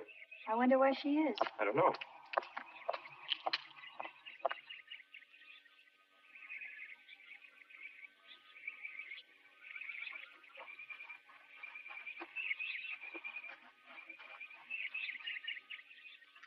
Ask me what I did today. Right. What did you do today? Nothing. Ask me why. Why? Because you weren't there. Thought you were going to work. If you're going to be my wife, you'll have to be of the trusting, silent variety. Hey, Richard, you seen Louise? No, I haven't. Why? I don't know. Mother's looking for her. Oh, is that Caleb? He's back. Good afternoon, Mother. Good morning, Caleb. How are you, Richard? I'm fine, Caleb. And no more headaches, I trust. Unpleasant things, headaches. Knowing aware to man's most valuable possession. Congratulations on your charming fiancée. Lillian. Patrick hasn't seen her, ma'am. And Arthur says that none of the cars, except Master Billy's, has been used. Have you counted the silver? Probably the most astute diagnose you've ever made, Caleb. You're all being ridiculous.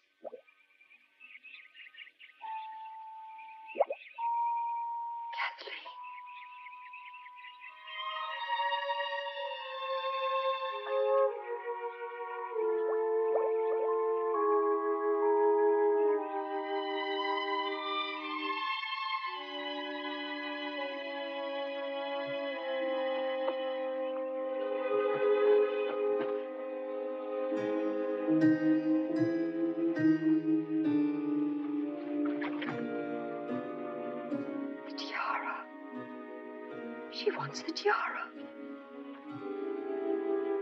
Dolls? Now, this is ridiculous. Put it away. Probably belongs to the gardener's child. Now, this is very bad for your mother. They're Kathleen's dolls. I saw them float up from the bottom of the pond. One of you has a brilliantly imaginative and sadistically effective mind. I wish I could keep up with it. Dr. Caleb, take this home and study it.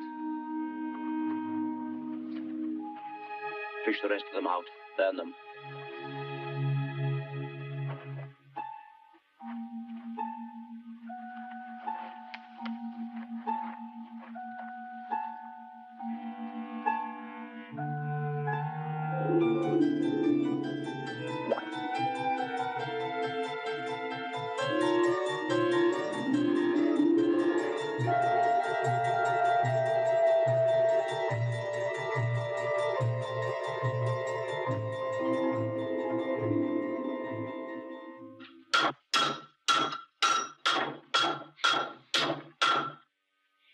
pound it all out on that one little piece of metal? I don't know. You know, sometimes I get the feeling you think I'm some sort of a Christmas tree decoration. Hang me up and look at me on all the happy days, and tie me up in a box and put me in a closet when it gets gloomy. You knew what I was like. Oh, yes, I knew you were quiet. But when we first met, I could sit next to you in that little apartment watching you working and thinking for hours. It's this place, you know it is. What do you want me to say? Nothing. Kane. Believe me, I am sorry. I don't care whether you're sorry or not. Oh, Richard. Richard, I know there are a lot of things running around in that beautiful head of yours. I know that one of them is you love me. Of course I love you. But you must understand. Ever since Kathleen died, my mother's been running around with some sort of crazy guilt. Looking at every one of us. Trying to put it on one of our heads. Billy was only 13, 2 months after it happened. He used to wake up in the middle of the night and come screaming into my room because he had nightmares about her. My own father died with his wife refusing to see him.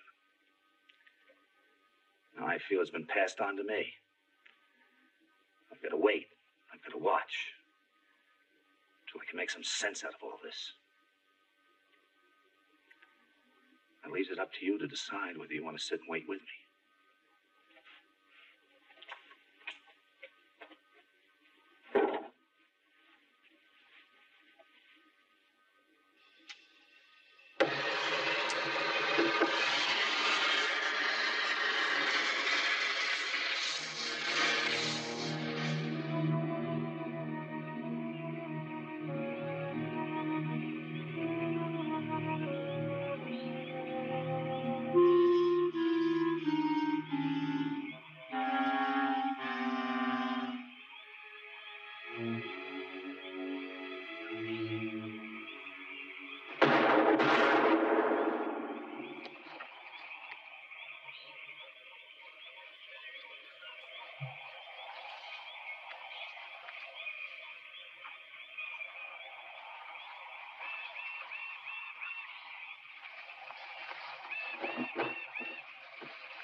What do you think of the pond, Arthur? I don't understand, sir. Of course not. How long would it take you to drain it?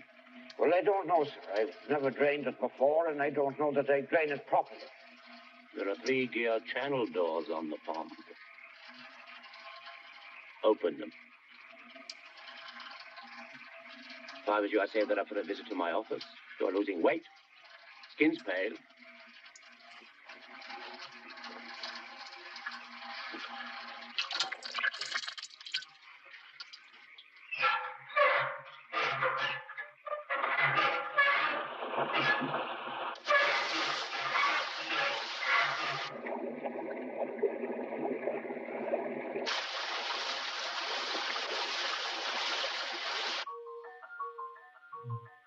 Always loved the tiara.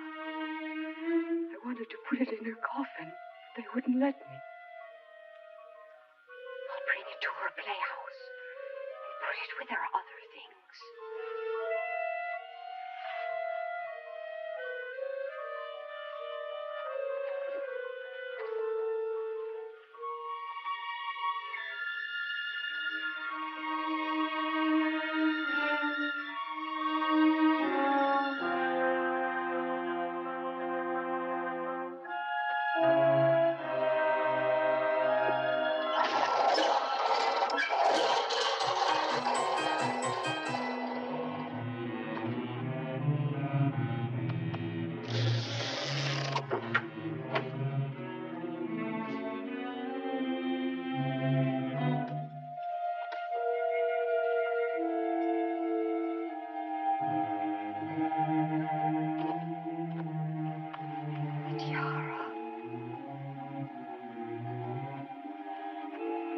You want the tiara.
Richard!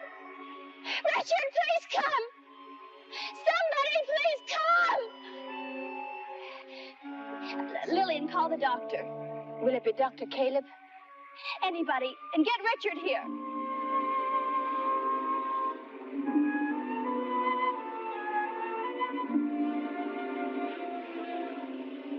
Richard! Hurry.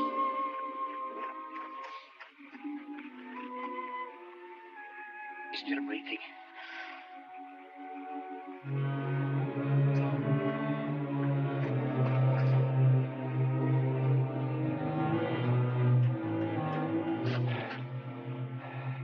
Let's get her into the house.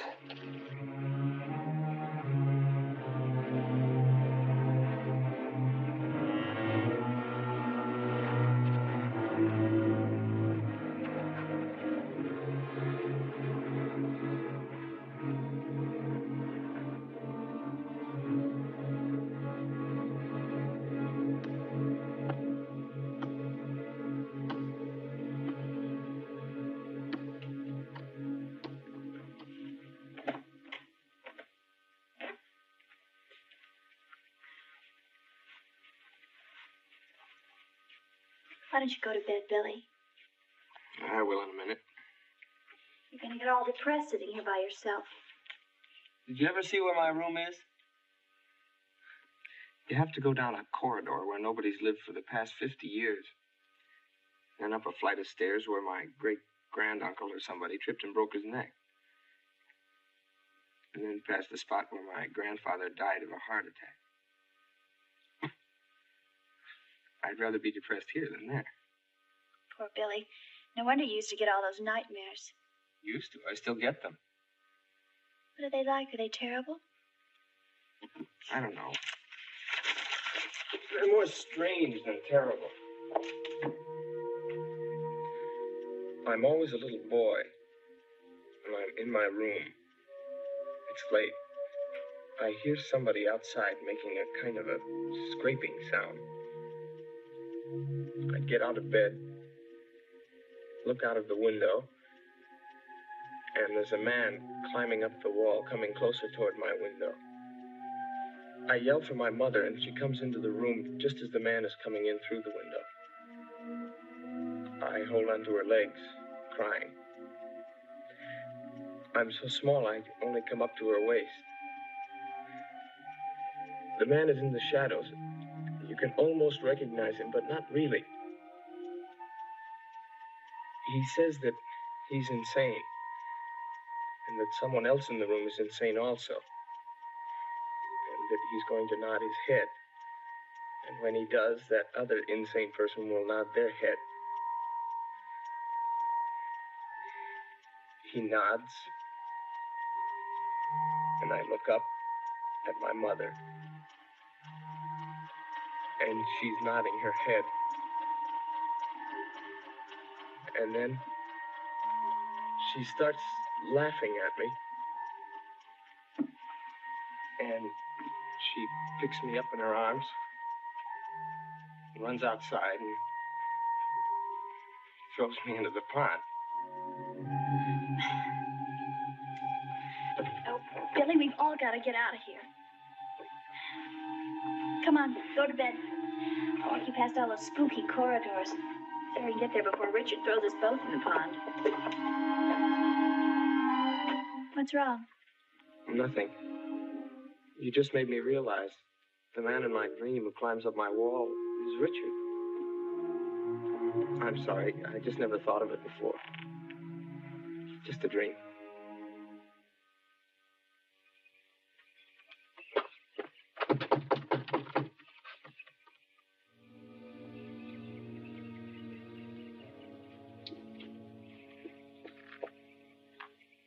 What is it, Arthur? It's Dr. Calebin. He's at breakfast. Is it important? Yes. All right, then. Come on in.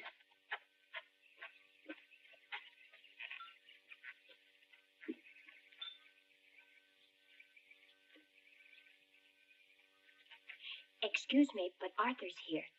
He says he has something important to tell you. Excuse me.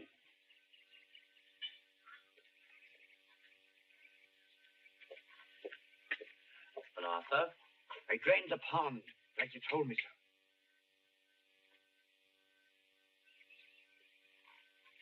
And there's something there I think you'd want to see. show me.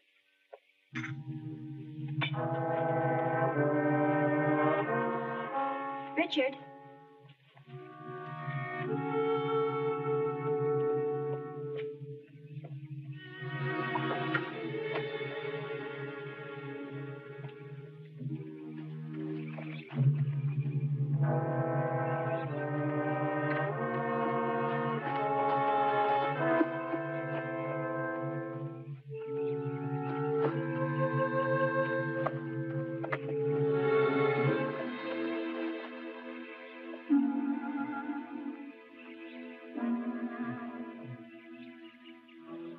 A shrine.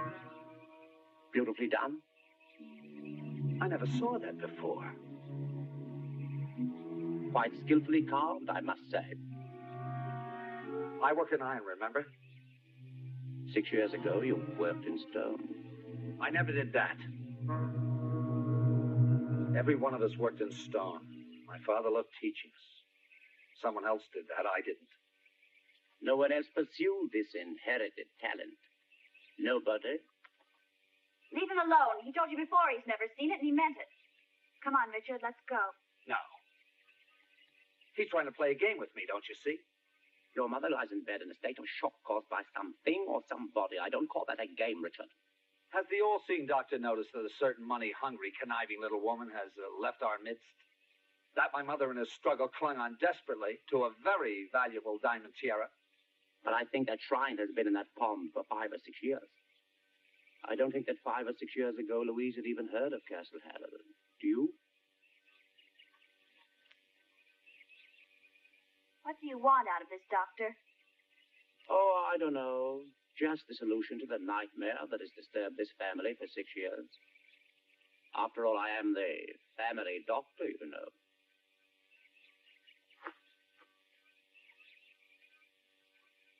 I didn't mean to annoy your brother, because I think he's right. I think Louise did try to steal your mother's tiara, and I think she'll come back.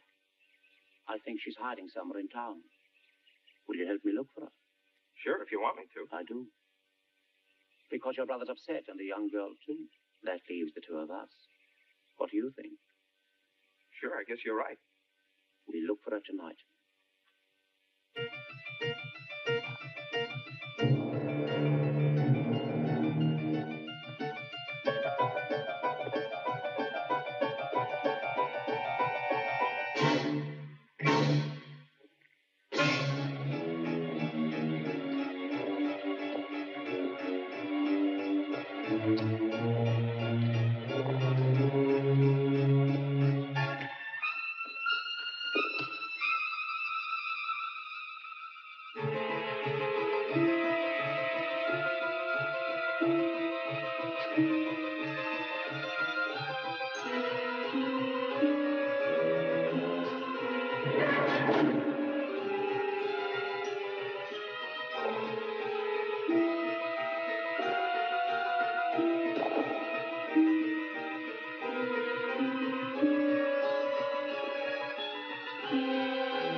I told you not to follow me. Look at you. You're frightened to death. Now settle down. What are you doing here? The studio where my father worked. Kept his stone cutting tools here. I was trying to find out who made that monument. Oh, Richard. Richard, I'm sorry. I'll never touch you again, I promise. We can get married now. Your mother's still sick and she won't be able to stop us. No one will be able to stop us.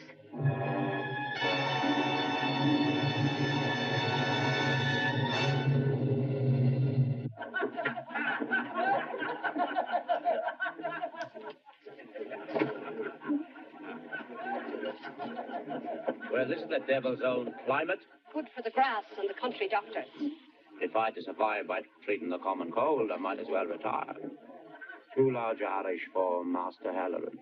Oh, no, I don't care for any. Oh, just to take the chill from your bones. Drink's the only road to survival in this climate.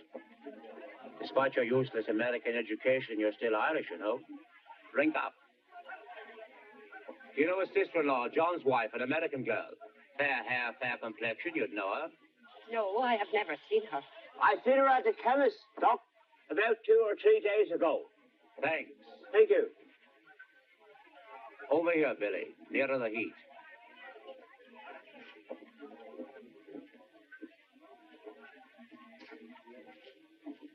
Drink up. What do you think, Billy? Where did she go? I don't know. Come on, let's go. Carpet. You wouldn't begrudge an aging man his moment's rest, would you? You know, I think you know the answer to all the problems your family's been having. Because, Billy, you saw your little sister drown all those years ago. No, I didn't. Oh, yes, you did. You know how I know you did? No. Because you told me. I didn't ask. Carpet. Come on, drink up. Do you remember all those years ago when you couldn't sleep? Do you remember who it was gave you the little pill that made you sleep? Remember the dreams? Faces in the shadows? The man climbing up your wall? I haven't forgotten. Who was that man? No, I don't know. Who was it that tried to throw you in the pond? Richard. Tell me what happened. What happened to Louise? Fishy, fishy in the brook. Daddy caught you on a hook. Fishy, fishy in the brook. Daddy caught you on a hook.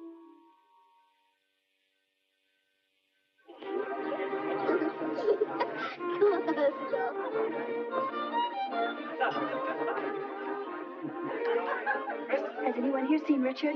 No, I haven't seen him.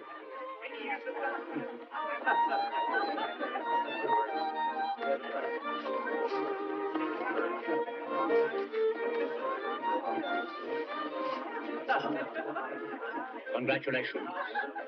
Thank you.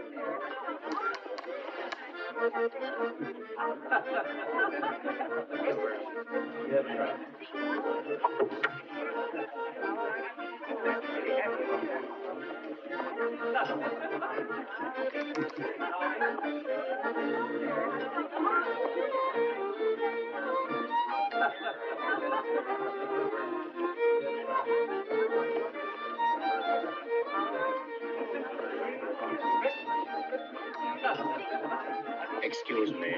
Yes. You know, the one thing in the world that really chills my bones to the marrow is when a pretty girl in a wedding dress looks at me and finds me repulsive.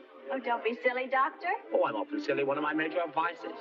Another one is a desire on my part to help others. However, rancid that mess up. Then you can help me by telling me where Richard is. I'm not sure where Richard is. Or indeed, what he is.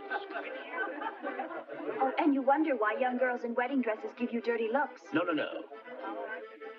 I'm quite serious. I've known this family for a very long time. I've been aware of the atmosphere of depression and the slightly demented quality that hangs over it. But these are subtle matters, so I never spoke. I will tell you, young lady, that I know that Louise did not leave, but was taken away from Castle Halloran. Perhaps even her husband, John, didn't actually go on that business trip. I don't know what you're talking about. Because you don't know what I'm talking about, you think I'm some kind of villain.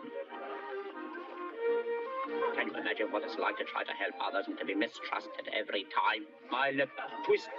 This doesn't mean that every word I say is sinister. I don't know what you're trying to say. What I'm trying to say to you that I've discovered things in this house that make me uneasy. And that you are probably in a position of some danger. From Richard? Primarily from Richard. But I'm not sure. It could be anyone. Well, maybe you have forgotten. But I certainly haven't. I'm his wife now. And his sister and his sister-in-law and his mother. And perhaps his eldest brother. I swear to you, Dr. Caleb, you are a very sick man. Jane! What's the matter, honey? Where have you been? I was just outside having a smoke. Well, let's get out of here. I don't want anyone to see me cry.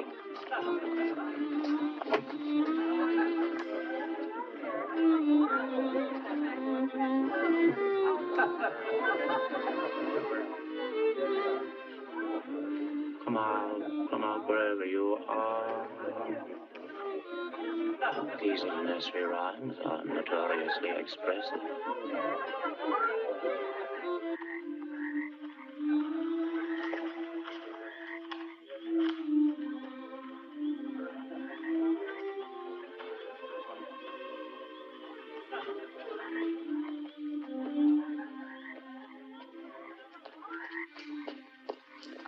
Come on, I don't care what anyone says about you. Who said anything about me? No one. Everyone, I don't care.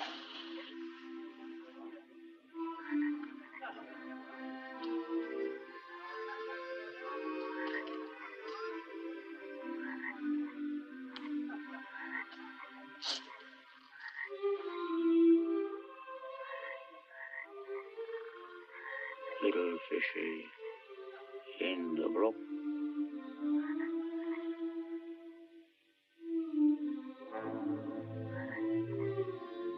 Papa's hanged you on a hook.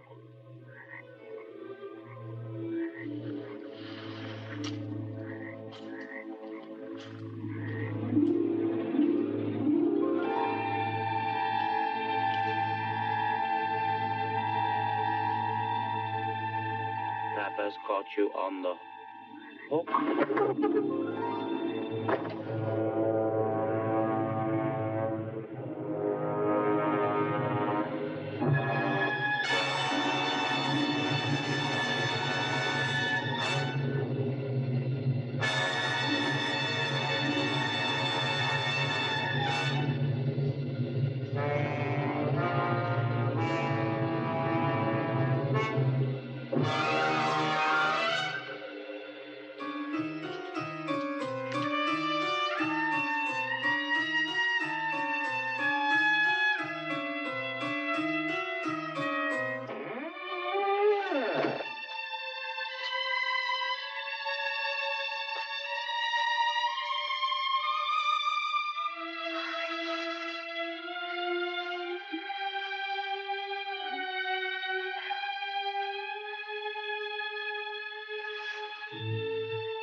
What is it?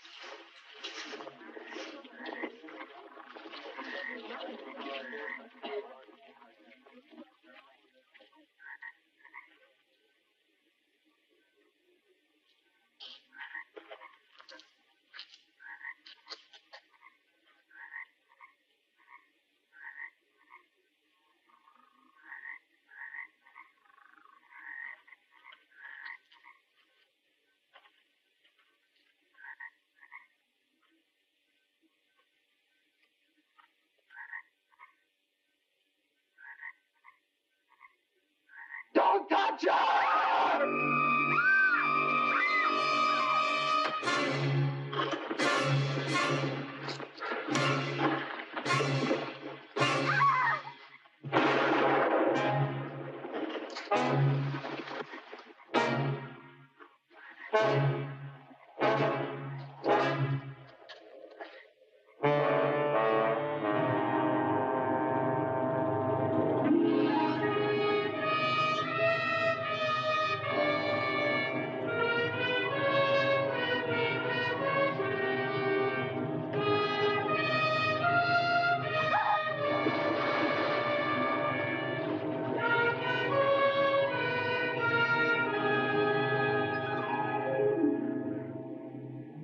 Forgive me, Kathleen.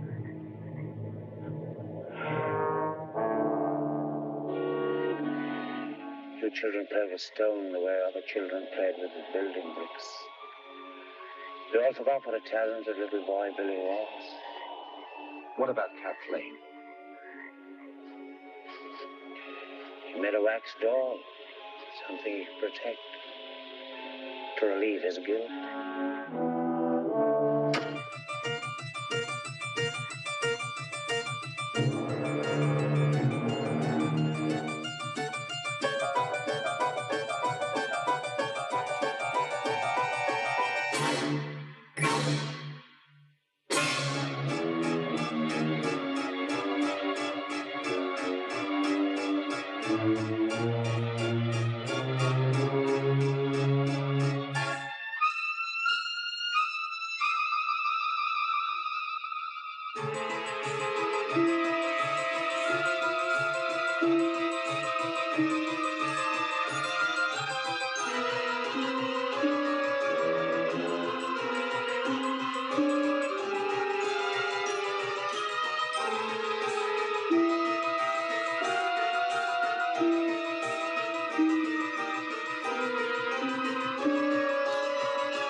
Roger Corman.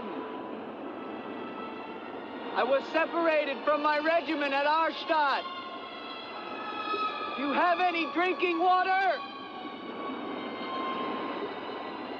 I'm very thirsty.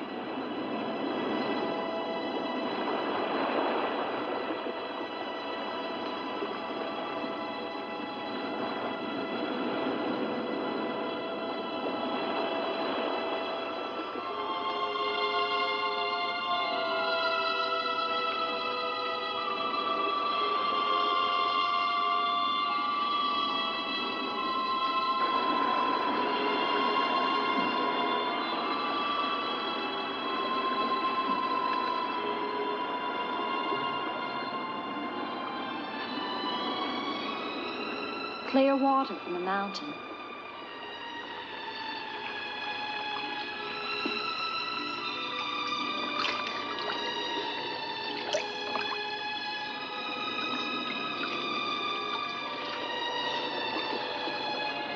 Thank you.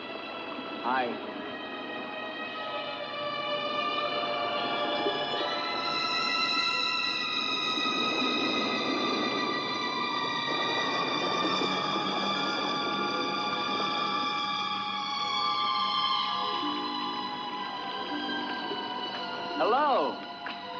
I'd like a word with you. You never said goodbye to me. In fact, you never even said hello. It isn't an act of treason to talk to me. I'm a weary, disillusioned soldier, and you're the only pleasant sight that I've seen in 7 months. Go ahead, it's permitted for you to laugh. Wait, you haven't told me your name. My name's Elaine. Come on, I want to show you something.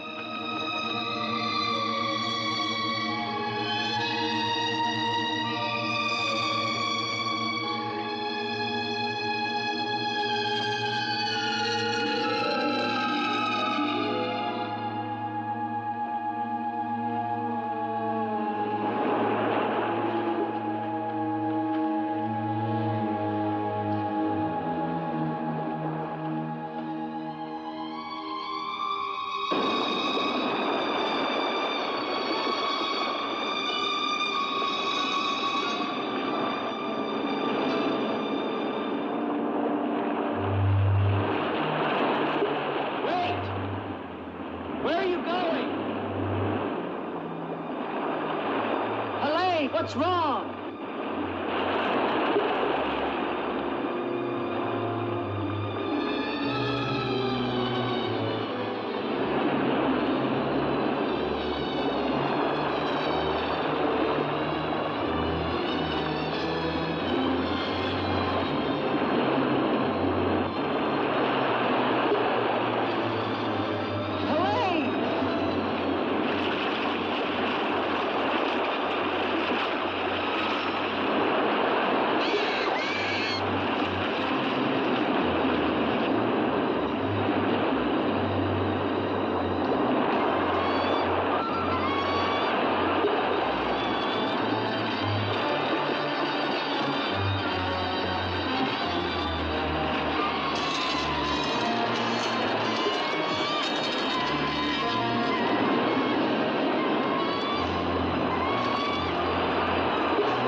Rest yourself, young man.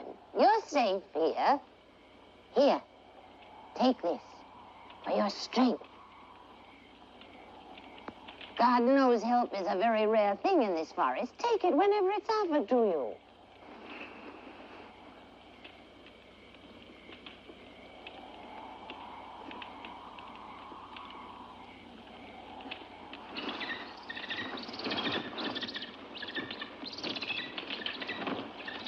That bird, He attacked me. I'm afraid you're wrong. She's quite harmless.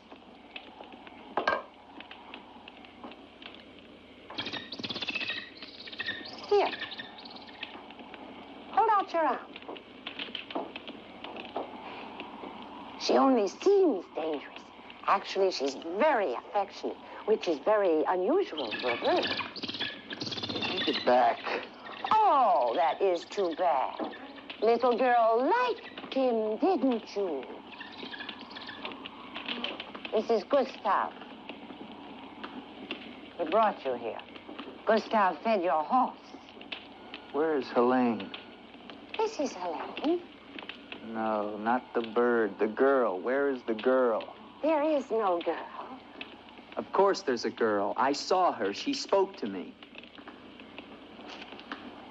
Perhaps you were tired from your long journey and had a pleasant illusion. Gustav, have you ever seen a girl here? Gustav sometimes imagines things. If he could speak, I think we would find that his mind is warped. Such is the will of God, to endow and deprive. The only thing of beauty you'll find in this forest is Helene.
Hello.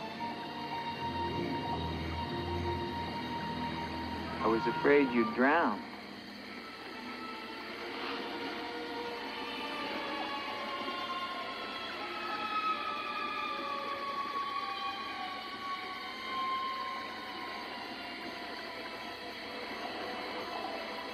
So you are real.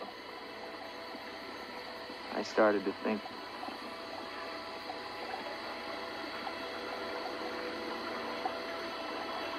Who are you?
Wait!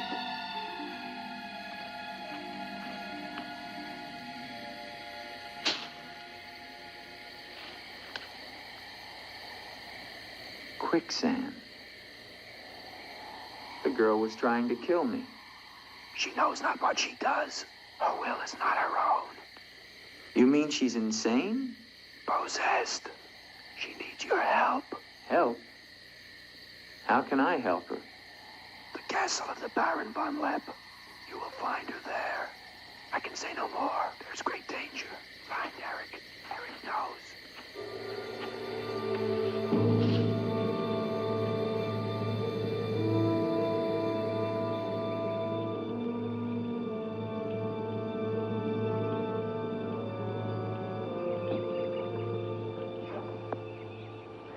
The ride to Colburn is long and far safer by day. If you leave now, you can rejoin your regiment by dusk. Where is Gustav? What do you want him for? I want him to show me where the castle of the Baron von Lepp is. No one's lived in the castle for years. And besides, Gustav has gone away for a few days. Perhaps you'd show me the way to the castle. Why are you so interested in the Baron? I never said that I was. But the girl that I followed last night and spoke to, I believe that she lives there. Told you. There is no girl. That is nonsense. You recognize her, don't you? No.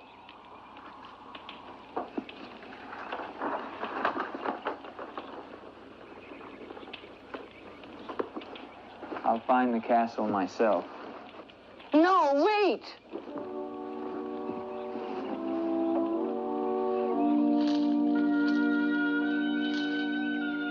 Don't go to the castle. I have told you the truth. There is no girl. Mark me, you are getting yourself into things beyond your understanding. Leave now, while you can. I intend to find her. Please don't tell the Baron that I am here.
Hello? Is anyone here? Hello? It's me, Andre.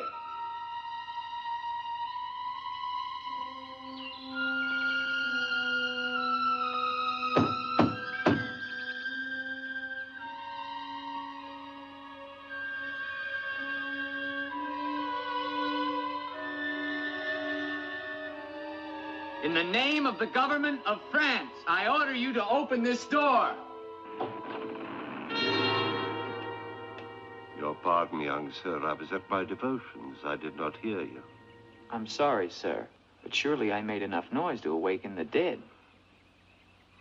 The government of France.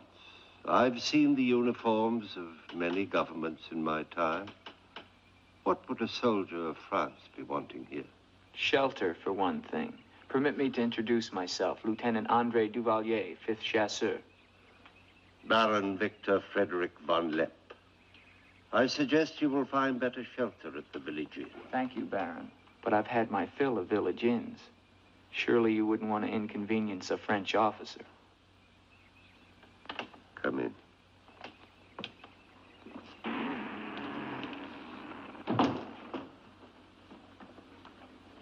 What you see, Lieutenant, are the remains of a noble house.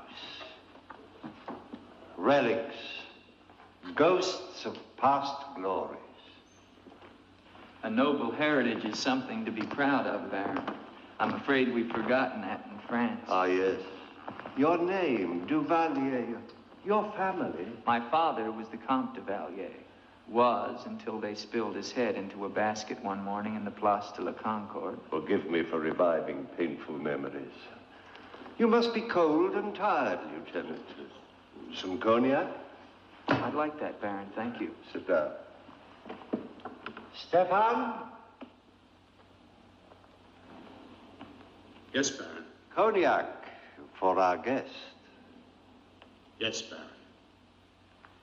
Baron, I wonder if I might ask, who was the young woman I saw in the window before you came to the door? Young woman? Oh, I'm afraid you're mistaken. No, I'm not mistaken. I saw her.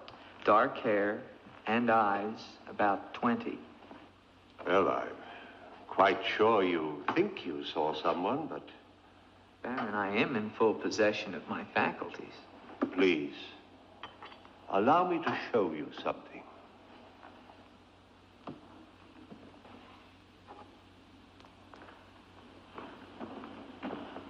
You should never believe everything your eyes tell you, young man. Is that the girl you think you saw? Yes, of course. Before you say anything else, examine the portrait closely, the signature, and above all, the date.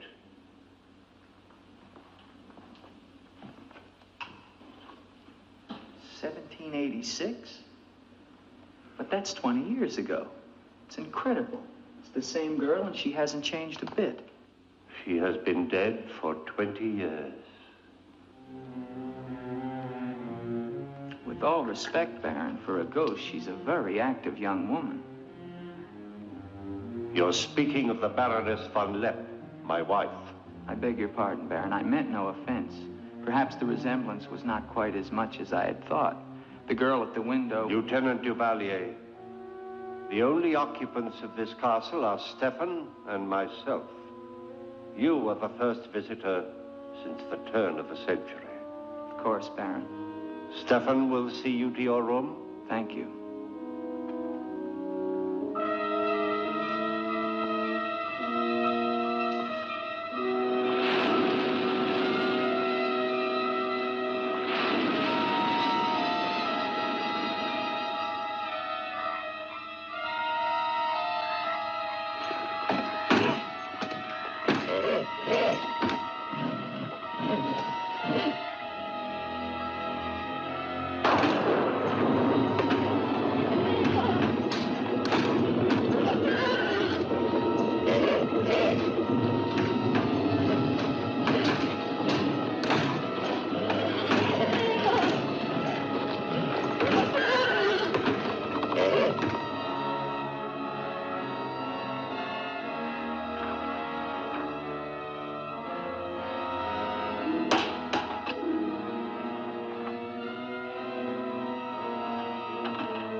Hello down there!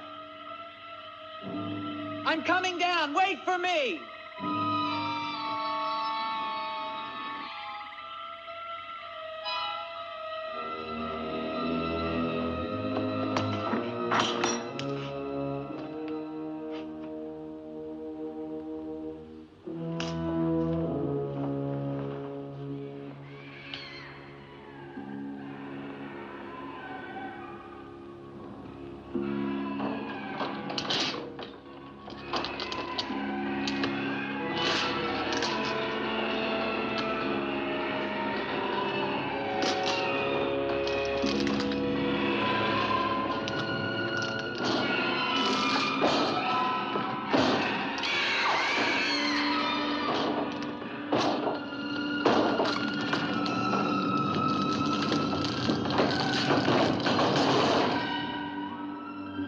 unlock this door. Do you hear me? Unlock this door, I'm gonna shoot through the door.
Kept through the shadows, sir. He did not see me.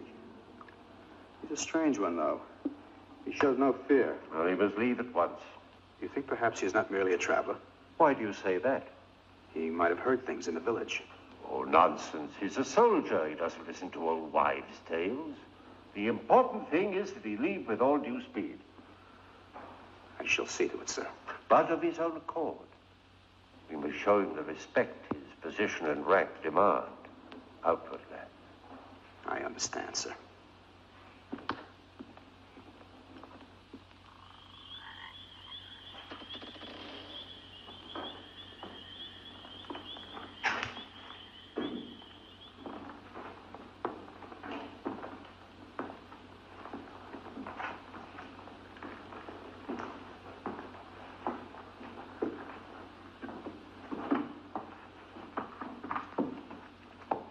So, must you intrude on a dead as well as a living? If I intrude, Stefan, I shall leave it to my host to so inform me. Why have you come to Castle von Lepp? What do you want here? You seem to have things strangely confused in your mind. You're the servant, not I. I'll ask the questions.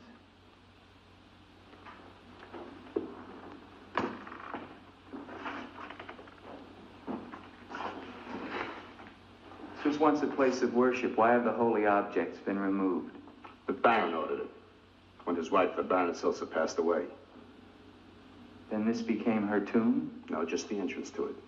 The von Lepp family crypt lies below, beneath the cemetery. She rests there with 4 centuries of von Lepps. That's been sealed for 20 years. Nonsense. It must have been open last night. The girl must have passed through here. As the Baron told you, sir, there is no girl. No girl. Well, we shall see. Come with me to the stable, Stefan. I wish to attend to my horse. Wait, Lieutenant. That's what I came to tell you. Your horse is gone. Apparently it bolted during the night. Impossible. You're lying. Why? No, sir, I'm not lying. Hear me well, Stefan. I'm sick of all of these lies. First the old woman, then the Baron, and now you. The old woman, you mean? Never mind. What about my horse? I shall get you another one from the village at once, sir. Believe me, Lieutenant, I have no desire to interfere with your departure from this castle. You seem very anxious to be rid of me. Is it because you're afraid I might find out about Eric? Eric? So there is an Eric. That at least was not a lie. Lieutenant, please, don't involve yourself in these dead matters. There is nothing here but an old man and his decaying memories. I beg of you, leave him in peace.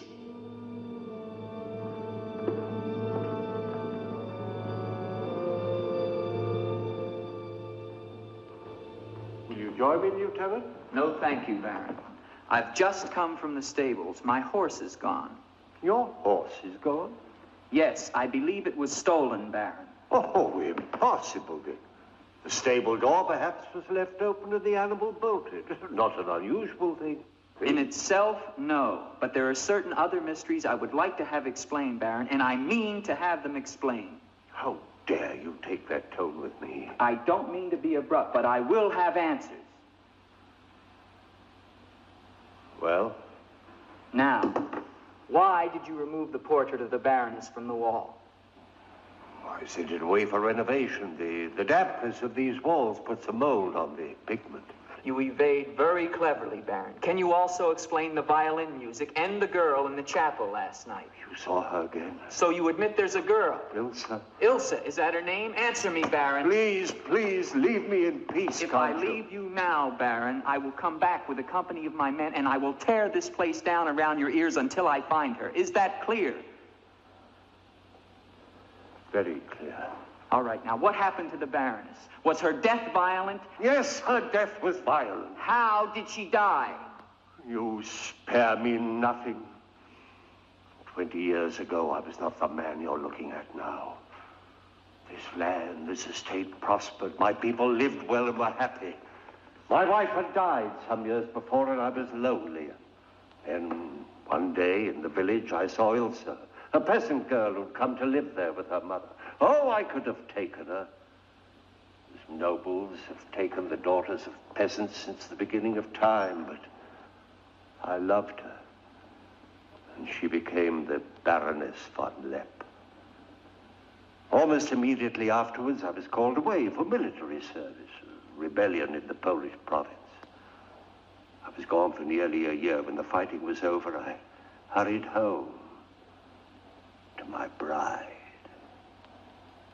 No one knew of my coming, and I surprised her in her room. She was not alone. She laughed at me, said her bed was not for me to find another. And with my own hands, I killed her. And her lover?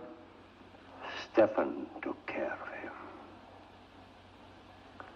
Later, I gave out a story that she had died of some malaise. No one ever knew of her betrayal of me, or how, in fact, she did die. Except for Stefan. For 20 years, I've not set foot beyond the walls of this castle.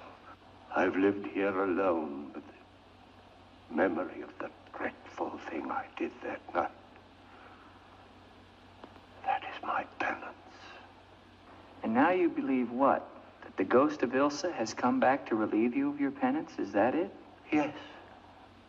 How long has the spirit been coming to the castle? It all began 2 years ago. At first I was terrified, but now I'm eager for our every meeting. One more question, Baron. Has anyone else except yourself seen the spirit? Stefan, for instance. You think I'm mad, don't you? Right now, Baron, I'm not sure just what I think. But don't forget, you saw her too. Perhaps we're both mad.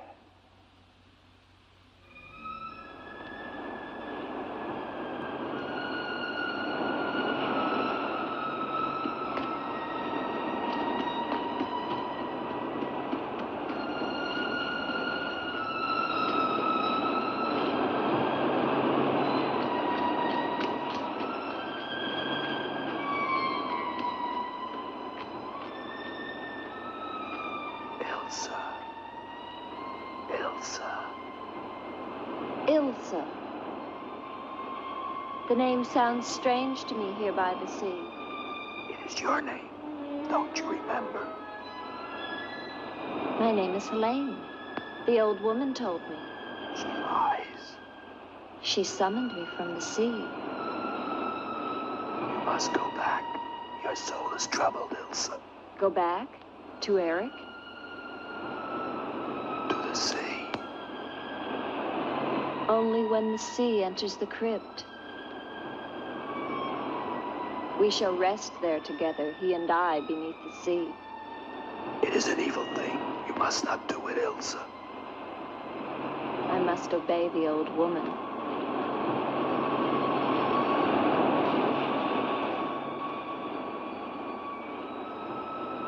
The Frenchman, he can help you, Ilsa. Andre?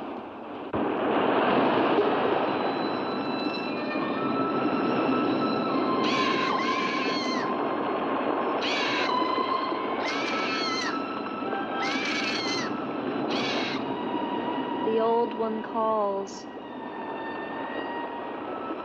She warns you, Gustav. Do not interfere. She's been patient with you long enough, but no more.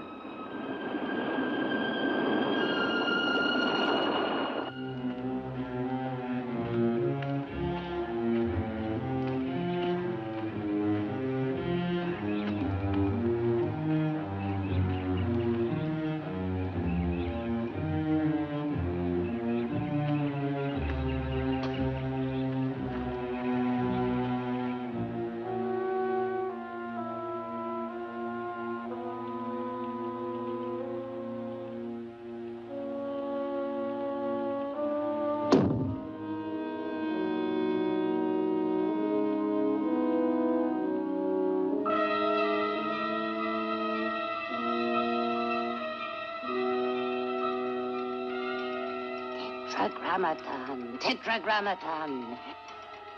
Metroton usagla. Metheos sabayoth. O powers of darkness, let the spirit of Ilsa sink deeper, deeper into this mortal form. Helene, be as though you never were.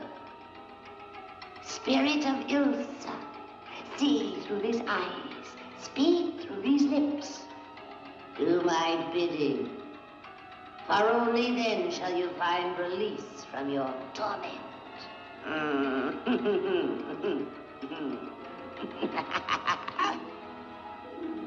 You are becoming stronger now. Quite strong. Soon you shall have the strength to carry out my vengeance. Vengeance. And the dark powers will set you free, for I have promised them a richer prize.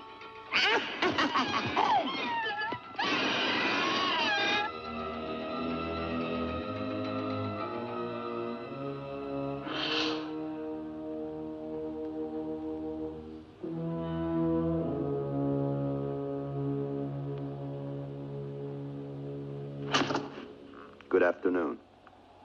Who are you? An appropriate question, but I'm afraid I'm the one who should be doing the asking. I'm invited in, of course. What do you want of me? You realize that this is the property of the Baron Victor von Lepp? And that is forbidden for any of the villagers to set foot here, much less make it their home? How long have you been living here? Only 2 months. Perhaps I should tell you. You see, I've just come from Kleinschmidt, where you are not totally unknown. You've lived here slightly more than 2 years. Your name is Katerina, and you originally come from Colburn, where you were quite unpopular because of, certain activities. They call you Katerina the heretic, the witch. They were fools. Why do you live here? What do you want? I haven't any money. This was the only place that wasn't burned to the ground, so I brought my things in here. Where did you find the girl? Is no girl. I saw her. She was sitting in this chair. There is no girl. I know what she is. Old woman, I know what she is. Listen to me, and listen to me very carefully. I don't know what you want, nor do I fully understand your black abilities. But if the two of you have not returned to Colburn within 1 night, I shall come back here and kill you with my own hands and burn this place to the ground once and for all. And you know who once lived here all those years ago? You know who lived here? Eric.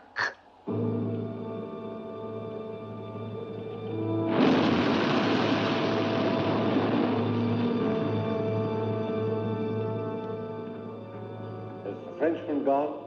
No. Why not? He now refuses to leave. I don't think he will leave of his own accord. He must. I gave you definite orders. Baron, no one knows this officer is here. If he should never arrive in Copeland. Are you suggesting that... It's the only way. That I will never countenance. God knows I have enough upon my conscience without the senseless murder of a young man who never harmed me. How do you know what harm he plans? You want him wandering around the castle? Do you want him down in the crypt? Enough.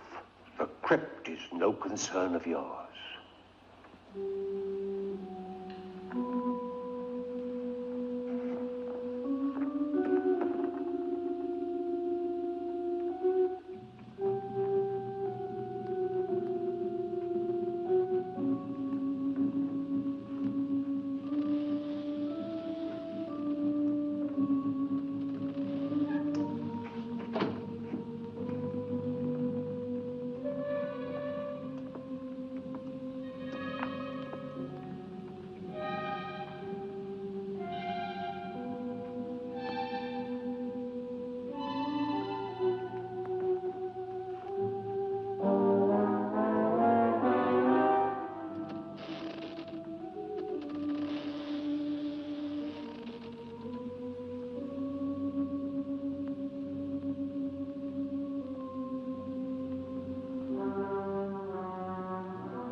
What is the meaning of this intrusion?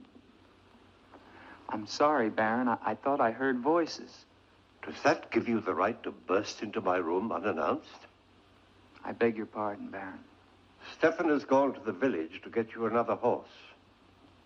It will save us both embarrassment if he will leave the moment he returns. There can be no doubt of it, sir.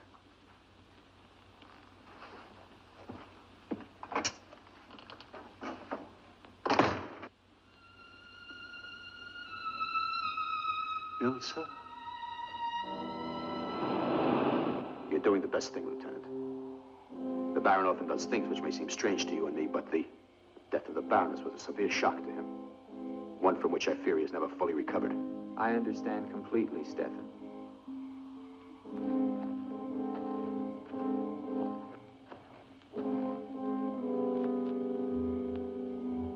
Tell me something, Stefan. If I can. Who is Eric? You recall the Baron spoke of returning from the war and finding the Baroness with another?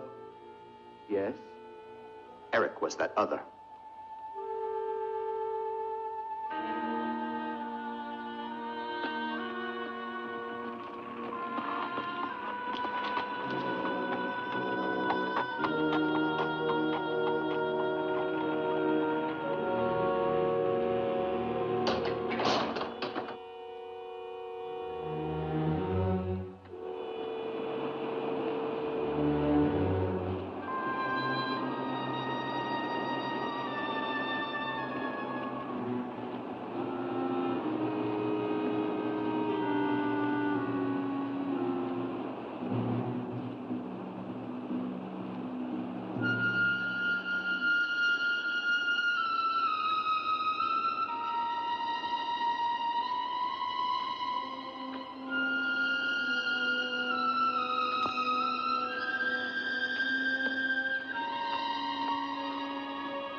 Wait!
Gustav.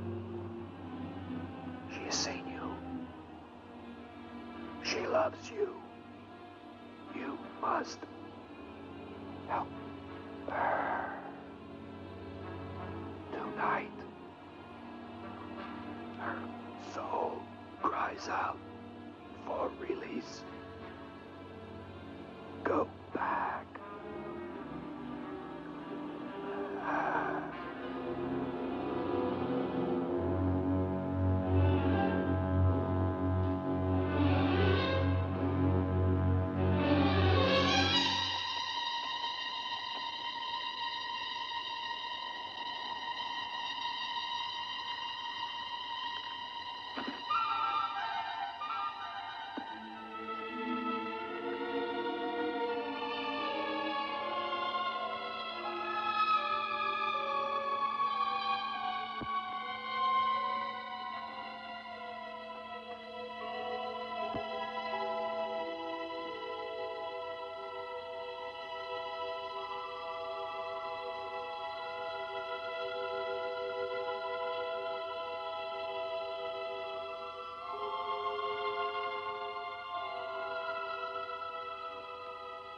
I've waited for you so long.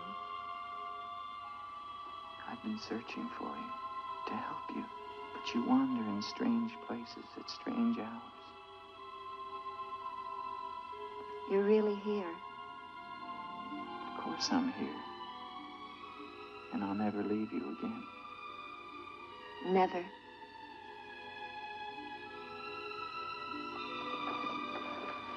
When the night comes, I get cold. My arms and my shoulders get cold. I don't like the night. I want to be free of it. You are free. Only in here, in this holy place. No. Everywhere with me.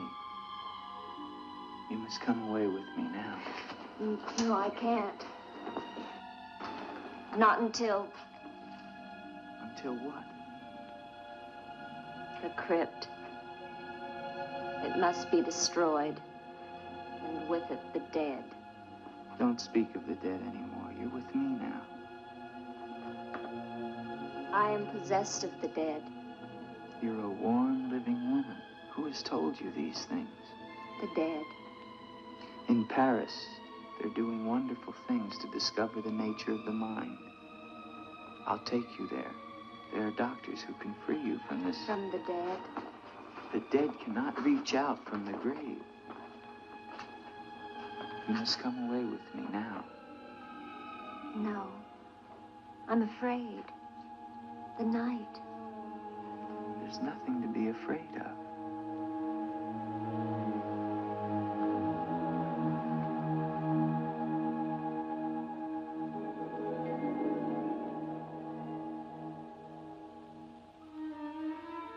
You see?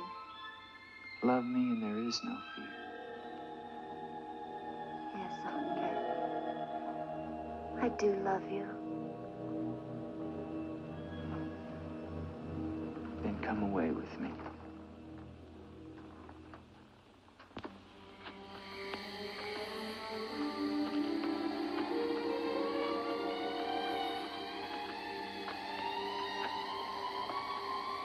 Wait here. It's all right.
not alone.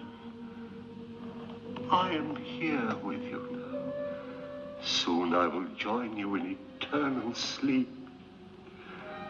Stefan will flood the crypt and seal us here together with our love.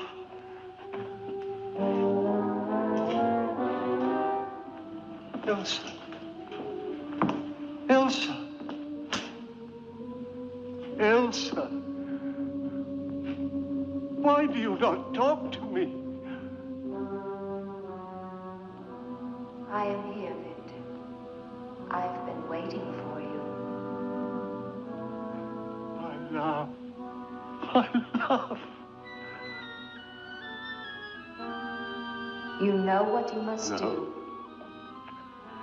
Anything I will do that I dare not. Do not ask me, I beg of you. You must, or we can never be together. No, no, I cannot, I dare not. Look at me, Victor.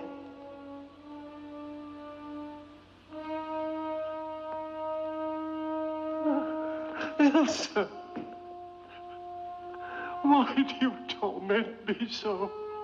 You must do it, Victor. Only then can we be together. Only then, Victor. I cannot. I dare not. My soul will be damned to eternal perdition. Let me see who you really are. No! Don't go back! You must not! No! Don't let me go. What kind of a woman are you? Where are you?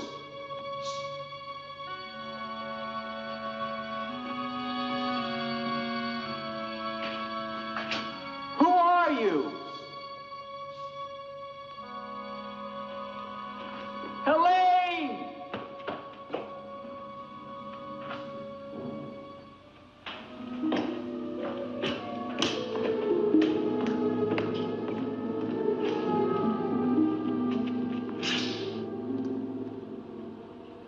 Is there a doctor in the village? His illness is not of the flesh. I've seen this before. In a day or two, his mind will return. We can only wait. The Baron tells me you've been with him since the Polish campaign. That is true. Then you must have been in this castle for 20 years. You must know every section of the estate. He's regaining consciousness. No. He often moans during these seizures. You have keys. Fetch them. I'd like to see the chapel. The chapel? Yes, if you don't mind.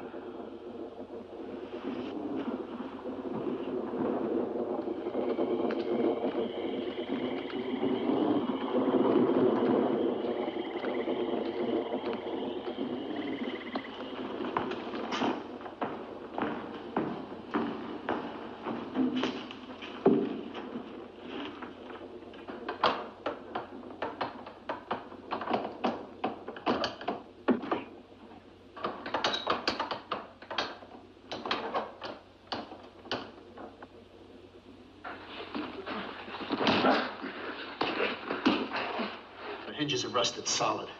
Do you have a crowbar? Yes, come with me.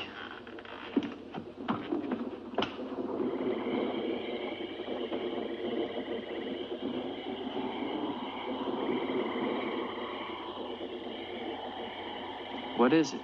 That light there. That's the Baroness's bedroom in the tower. The room's been sealed ever since that night. Not even the Baron would enter. Come with me.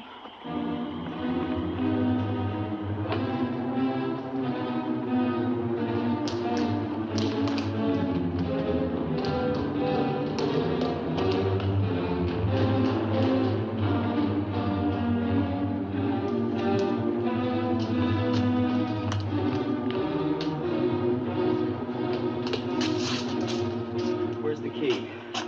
Only the Baron has the key to this lock. Lieutenant, don't!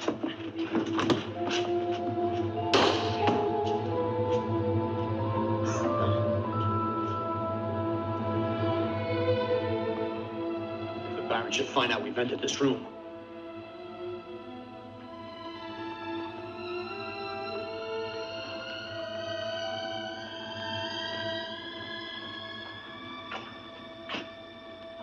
Baroness have a child? I don't know. I never thought she did. You spare me nothing. Baron, if you'll permit me, I think that I can explain. Stefan. Forgive me, Baron. I only Stefan! Take this gun. Escort this gentleman from the castle. If he resists, kill him. Yes, Baron. Lieutenant.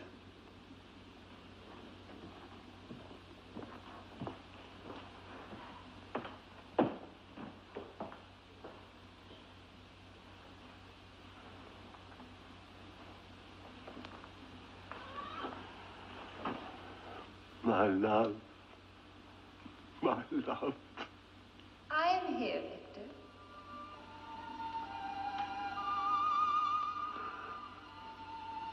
I'm weary, Elsa. My soul cries out for relief. There is but one way, Victor. No. The holy covenants of God forbid it. You will be forgiven. Be sure. Take your life as you took mine. Let your own hand destroy you and bring us together forever. Forever. No more torment, Victor. Forever. Forever. I will, Elsa. I will. I promise you, Lieutenant. If you return to Von Lepp Castle, I shall not hesitate to kill you.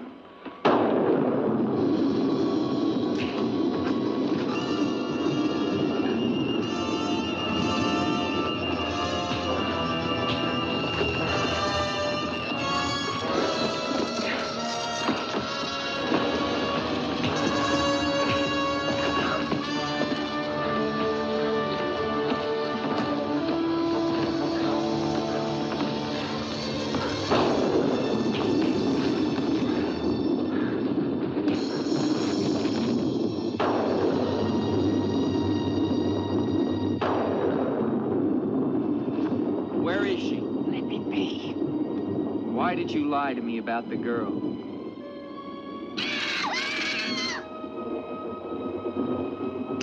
Call it off.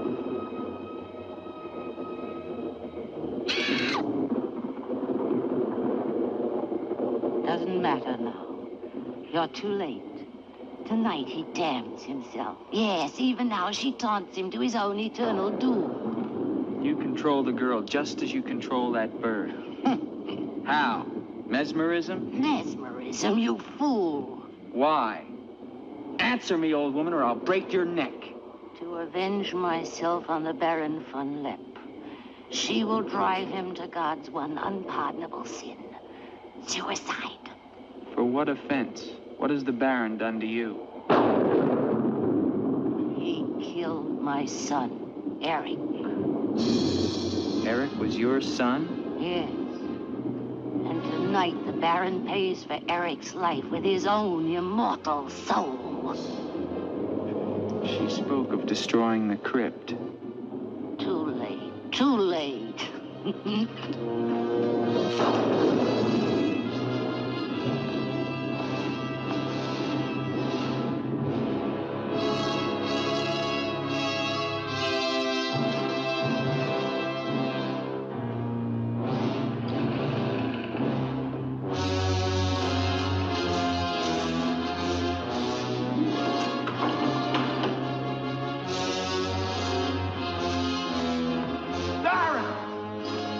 Baron, you mustn't go down.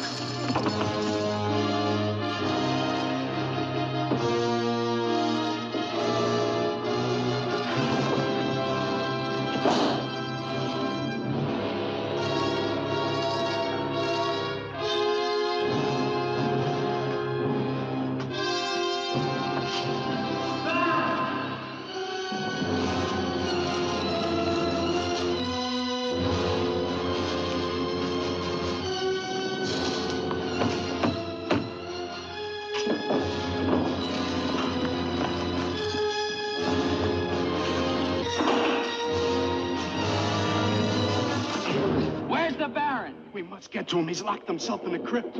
Eric is avenged. Eric avenged? She's used the girl as a puppet to drive the Baron to suicide. But why? She thinks it was the Baron that killed her son. She never knew it was you. What do you mean? He killed my Eric. Eric is her son? You murderer! No, wait! Don't you see now it was all a lie? The Baron did return that night to find Eric with the Baroness, and he did kill her. But there was a struggle, and in the fight, it was not Eric who died, but the Baron. I killed the Baron.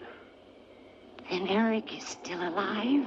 He took the Baron's place, and for 20 years, no one has known. But he took the Baron's place in mind as well as body. In his mind, he is the Baron von Lepp. The crypt. She's told him to flood the cellars. Now they'll both be killed. Eric. Flood the cellars? How? There's a tunnel that leads from the sea to the crypt. Come with me.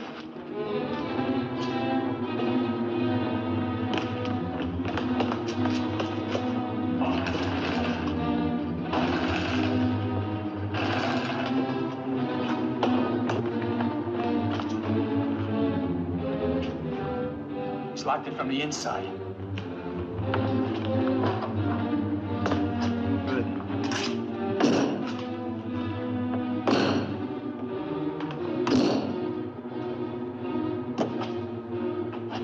Keep on here. I'll try and get in through the chapel.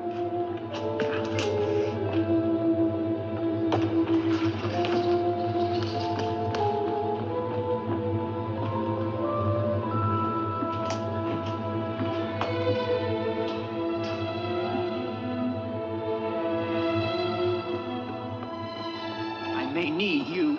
No, not the chapel.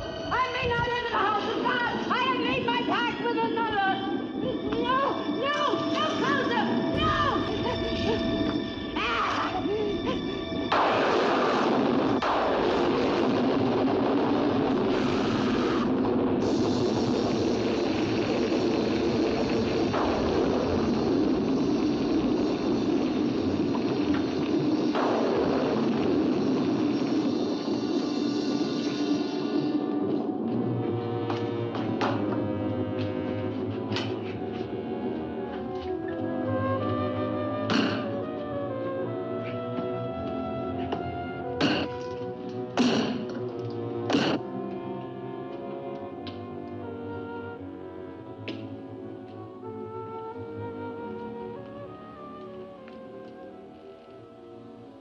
Years of my love, this time forever. Now, Victor, now. I am waiting.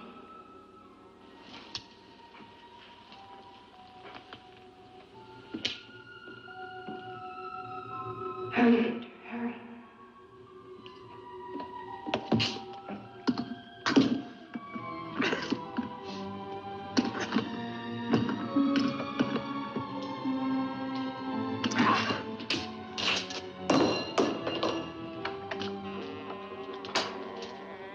Now, Victor, bring the sea into the crypt to mantle us forever.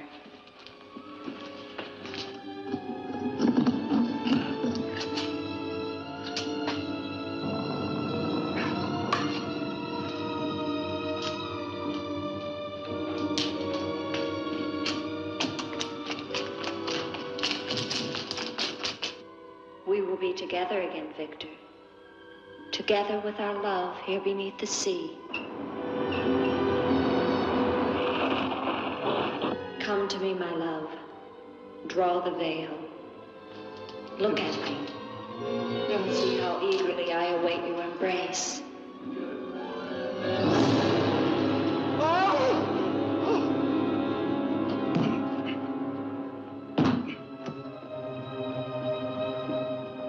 What have you done to me?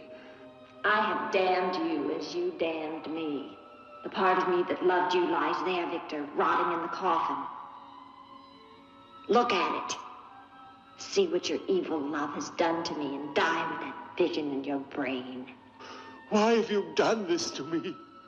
I am the spirit of Ilsa that your unholy sin gave over to the dark powers. But now, by giving your immortal soul to them, I will be free Eric.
You're safe now.